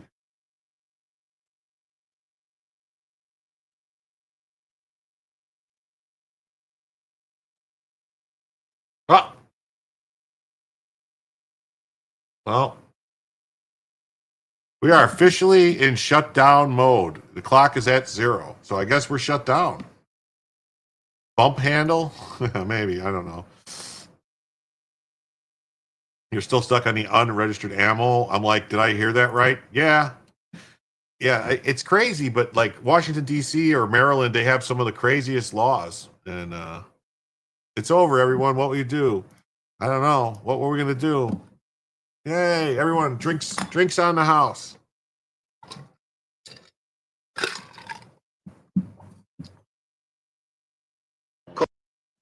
Cocaine is a hell of a drug. You're headed off to bed. Call me if the government burns down since it's shut down now. Got to be something, right? Got to be something. We got this. Check this out. Portland Police Chief Bob Day says the area near the ICE facility is small and it doesn't rise to the level of federal agents being deployed. I just want to emphasize this is one city block. The city of Portland is 145 square miles. So they're perfectly fine in Portland with surrendering a block, you know. They did it, remember, in 2020? Is there a myth or a misconception since this news broke that you're like, oh, I just wish people understood this? Yeah, I mean, the fact of the matter is, and it's been highlighted so many times so well, but I just want to emphasize, this is one city block. City of Portland is about 145 square miles. This is one city block. And even the events that are happening down there do not rise to the level of attention that they are receiving. We are seeing this true for our society in whole. I'm not going to try and editorialize too much, but these, 30-second, 20-second, 15-second clips that are brought in from months ago or maybe even years ago. We've seen Portland portrayed through the events of the lens of 20 and 21. He's lying. And what's actually happening and the response that we're seeing both from Portlanders and from the Portland Police Bureau is not in line with that national narrative. And it is frustrating, but we're going to continue to stay the course. I said this on Saturday. The actions of the federal government and others doesn't change the resolve that the Portland Police Bureau has to continue to provide the highest level of safety and security and service to Portlanders. Oh, wow, that seems odd, right? And then, so it says, yeah, Portland police can't even police one city block. He runs a consulting DEI business. He is also a coward who believes Antifa propaganda and issued an apology to armed Antifa BLM rioters. So here he is. Look at, there's this guy right here. Is your organization wrestling with the 21st century challenge from hiring and retention to understanding DEI or the next generation of employees and customers? Bob's keynote will encourage and give some functional tools to help you begin a process of self-awareness so you're better prepared when conflict comes. Here he is. Please take a moment to watch my statement addressing the mischaracterizations made by PPB following the 2022 Normandale Park shooting. Yeah, he apologized to them about the shooting and said, oh, no. Mm-hmm.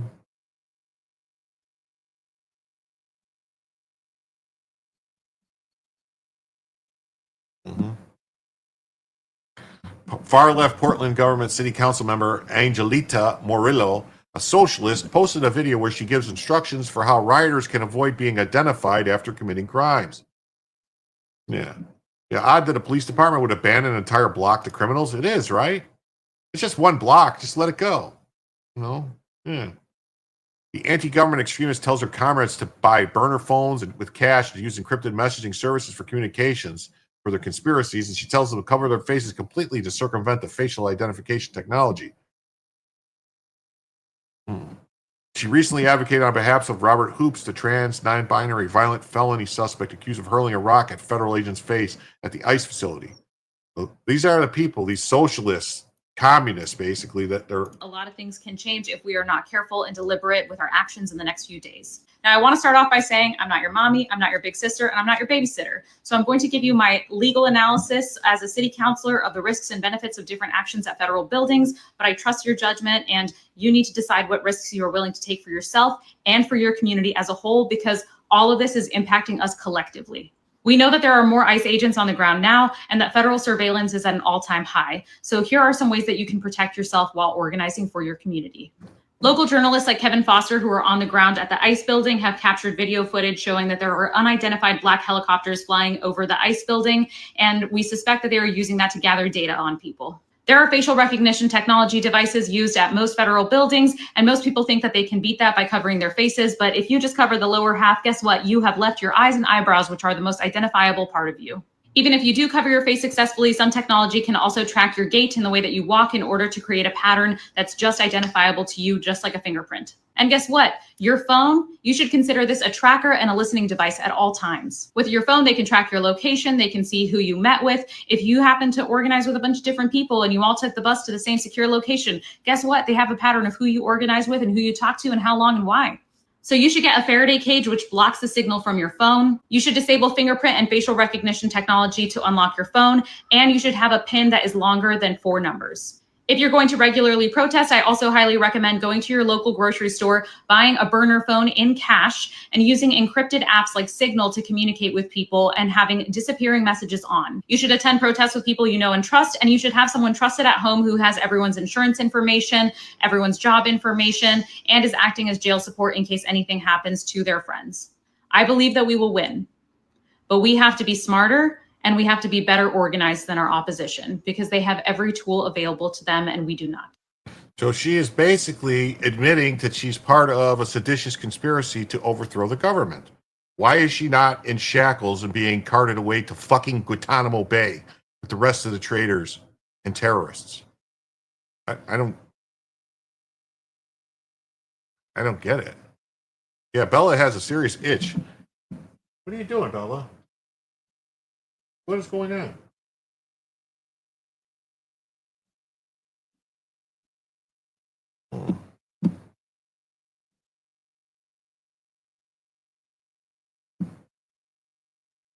FBI Portland just took down a residence of a suspect who allegedly targeted CBP officers. All 4 individuals located in the house are in the U.S. illegally and now in the custody.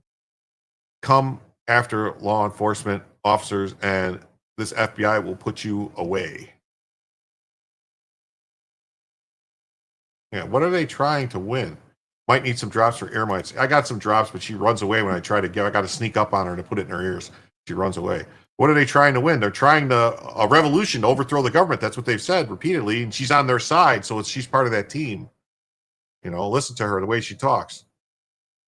I think we need to. She should be all of her. She doesn't have fleas. All of her communication should be monitored, and she should be tracked. My dog does not have fleas. Now she's licking her paws. Right here.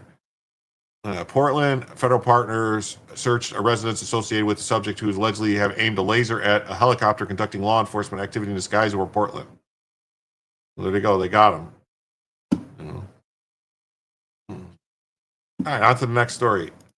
A unanimous appeals court panel rules that the reporter, Catherine Herridge, must testify about her source for a story that has become the subject of a leak investigation. Yeah, she has allergies. I did give her pill today. She gets a pill. She gets Apoquil every day, and it's just like $3 a pill. So, you know, she gets one every day. Yeah. Yaming Chen alleges that the federal officials violated the Privacy Act by disclosing records about her compiled as part of the FBI investigation. The records were published by Fox News. In discovery, Chen sought to compel Catherine Herridge, one of the journalists involved in the publishing of the records, to identify who had leaked them. Herridge invoked the First Amendment reporter's privilege to avoid being compelled to testify. The district court held that Chen had overcome the qualified privilege and ordered Herridge to answer Chen's questions. When Herridge refused to do so, the court held her in contempt. On appeal, Herridge reasserts the privilege. This is over a Chinese. We're going to get into it. This is like, you know, some reporters who spent a lot of time talking to the NatSec officials in the Trump 1.0 and Biden administration are a bit nervous this morning. While it's not exactly comparable, this is another hole drilled in the bottom of the boat of the non-existent reporter privilege that to refuse to name a source. Could be interesting times ahead on this question. Mm-hmm. Here's the ruling. You know, it says Yanping Chen, appellee. So this is a Chinese national that's suing to find out who told who she was. Mm-hmm. Mm-hmm. And this is the background context right here about the story. All right. Tonight, a Fox News exclusive investigative report on a school that takes your tax dollars and may be taking much more in terms of military intelligence that might be heading to China. The federal probe dates back to the Obama administration, where it ran into roadblocks. Chief Intelligence Correspondent Catherine Herridge has tonight's exclusive story. In December 2012, the FBI raided the Northern Virginia offices of UMT, the University of Management and Technology. The online school advertises as military friendly, helping vets complete new and advanced degrees. That same day, FBI agents raided the home of UMT's academic dean, J. Davidson Frame, and his wife, UMT president, Yanping Chen. That's Chen watching agents search her home. 3.5 years later, here's Chen speaking at UMT's 2016 graduation. We are especially proud of our students stationed in U.S. military bases. The school has received upwards of $6 million taxpayer dollars from the Defense Department since the FBI raids. But school officials didn't want to talk to Fox News about how UMT is run. It's a bad deal for the soldiers, and it's a bad deal for the taxpayer. Military vet turned whistleblower Stephen Rhodes is stepping forward for the first time. It absolutely disgusts me. It needs to stop. Rhodes says he worked at UMT recruiting vets when the FBI approached him in 2012. Emails and other documents reviewed by Fox News corroborate key elements of his story. Did the FBI ask you to be an informant in a case? Yes. And how long did you do that with the FBI? About 3 years. Photos and documents reviewed by Fox suggest there's another side to UMT's leadership. In this undated picture, Frame salutes his wife. One of the first sentences she ever threw out after she found out I was an Army officer was, well, I was a colonel in the Army. Yanping told you that she was a member of the Chinese military. Absolutely. The PLA, or People's Liberation Army, is the military wing of China's Communist Party. Dennis Blasco, a West Point graduate, wrote one of the definitive books about the Chinese military. This picture from the mid-'80s appears to show Chen before she went to George Washington University. If somebody was wearing that uniform, I would say that there's a very great likelihood that they were in the People's Liberation Army. What can you tell me about that uniform? Now, this is a PLA officer's uniform, active duty between 1987 and 2007. And from the epaulets, you can see that this 3 stars and 2 red stripes would be a full colonel. After the 2012 raids, in an FBI interview, Chen denied being a colonel in the Chinese military. And she checked no on this form when asked, are you now or have you ever been or in any way connected or associated with the Communist Party? Chen eventually became a naturalized U.S. citizen. Fox News asked Ray Fournier, an expert in passport and visa fraud, to review the forms. If she is marked no on the petition, but if in fact the answer is yes, then we have a false statement. And where that comes into play most assuredly is in the arena of passport fraud. The answers that she provided on these immigration documents ultimately ends up being her approval to become a naturalized U.S. citizen. With no laws preventing a naturalized U.S. citizen running a school like UMT, Rhodes remains concerned about the security of vets' records. It got uploaded into an O drive, their personal military bio, where they were trained, how long. That could be remotely accessed. During its investigation, the FBI discovered that contractors in the UMT Beijing office have access to the student database. She was very interested in Wright-Patterson Air Force Base. Wright-Patterson is a research and technology hub. The requests apparently went further. She wanted me to go out to these remote reserve and National Guard centers, get their information, basically. Rhodes said the FBI instructed him to tell Chen he'd been called to testify before a Virginia grand jury. How did she react? She's like, oh, you don't tell them anything. We don't know each other. You don't know what you don't know was her buzz phrase. Was the FBI aware of that? They were. These emails show Rhodes and at least one FBI agent alerted the Defense Department, yet government records confirm another multi-million-dollar deal was signed in 2014. How much money was UMT getting from the Defense Department and the VA every month? It was between $200,000 and $300,000 a month. $200,000 and $300,000. Absolutely. 3 sources told Fox Assistant U.S. Attorney James P. Gillis in the Eastern District of Virginia got the case, but it stalled after a disagreement with the FBI over how to proceed. Neither the Bureau nor Gillis would comment to Fox, but separately, the Naval Criminal Investigative Service, or NCIS, confirmed the case is an ongoing investigation, but said nothing further. After repeated interview requests, Fox went to UMT, where we were told Chen and Dr. Frame were in the office. Dr. Chen or Dr. Frame, are they? China has been at war with us for a long time. It's about time we start recognizing it. Okay, great. But both refused to come out after learning it was Fox News. We wanted to understand how the school works and whether vets' records are secure. According to UMT's website, they've graduated 10,700 students. Contacted by Fox News, a Defense Department spokeswoman said they are reviewing the school's deal, which runs through 2019. And Fox News put a series of questions to the Chinese embassy here in Washington, but there was no immediate response. Brett. So we'll see if there's any. See, what this story is about is that what that story was about is that that woman, the Chinese spy that lied to become a U.S. citizen, is suing her to find out who her sources are. And our fucking court system is trying to make her divulge to this Chinese spy her fucking sources. This is retarded. What is going on? Breaking, huge decision favoring Trump administration as the Fifth Circuit vacates the panel decision. 3-judge decision was split 2-1. R.E. Trump's use of the Alien Enemies Act. The court will consider it en banc, meaning full court, right here. And this is Ho concurring in grant of the rehearing en banc. Yeah, Fang, definitely. This is the problem. It's like all this was happening under Obama at the same time that Eric Swalwell was fucking Fang. All these people are getting paid from China. Joe Biden was getting paid from China. I mean, these people will all betray us and sell us up the river so that they could make a few extra shekels. It's a problem. Our colleagues oppose rehearing en banc on grounds of delay, but the burden of any delay falls on the government, and the government asked for rehearing en banc rather than seek certiorari in the Supreme Court. Perhaps we could have minimized delay by declaring last year in United States v. Abbott that the judiciary has no business telling the executive that it can't treat incursions of illegal aliens as an invasion. But we are where we are. The issue is obviously compelling. I concur in the grant of rehearing en banc. Yeah, and we're paying them to spy on us. It's ridiculous.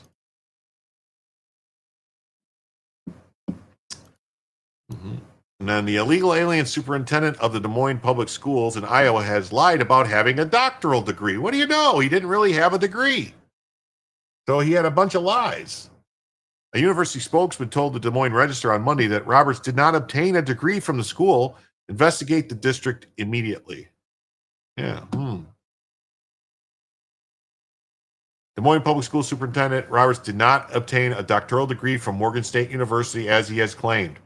Roberts was arrested by U.S. Immigration and Customs Enforcement as being held in detention pending potential deportation. The superintendent of Des Moines Public Schools did not obtain a degree from the Maryland University as he claimed for many years. He was arrested by U.S. Customs Enforcement on Friday, September 26, faces deportation. He did not obtain a degree from the school despite attending Morgan State from the fall of 2022 to the spring of 2007, 2002 to 2007. A spokesman from the school did not provide their name, wrote in the email that Roberts pursued a doctorate in urban education leadership. See, during 2002 to 2007, he was in Guyana serving as doing a different thing.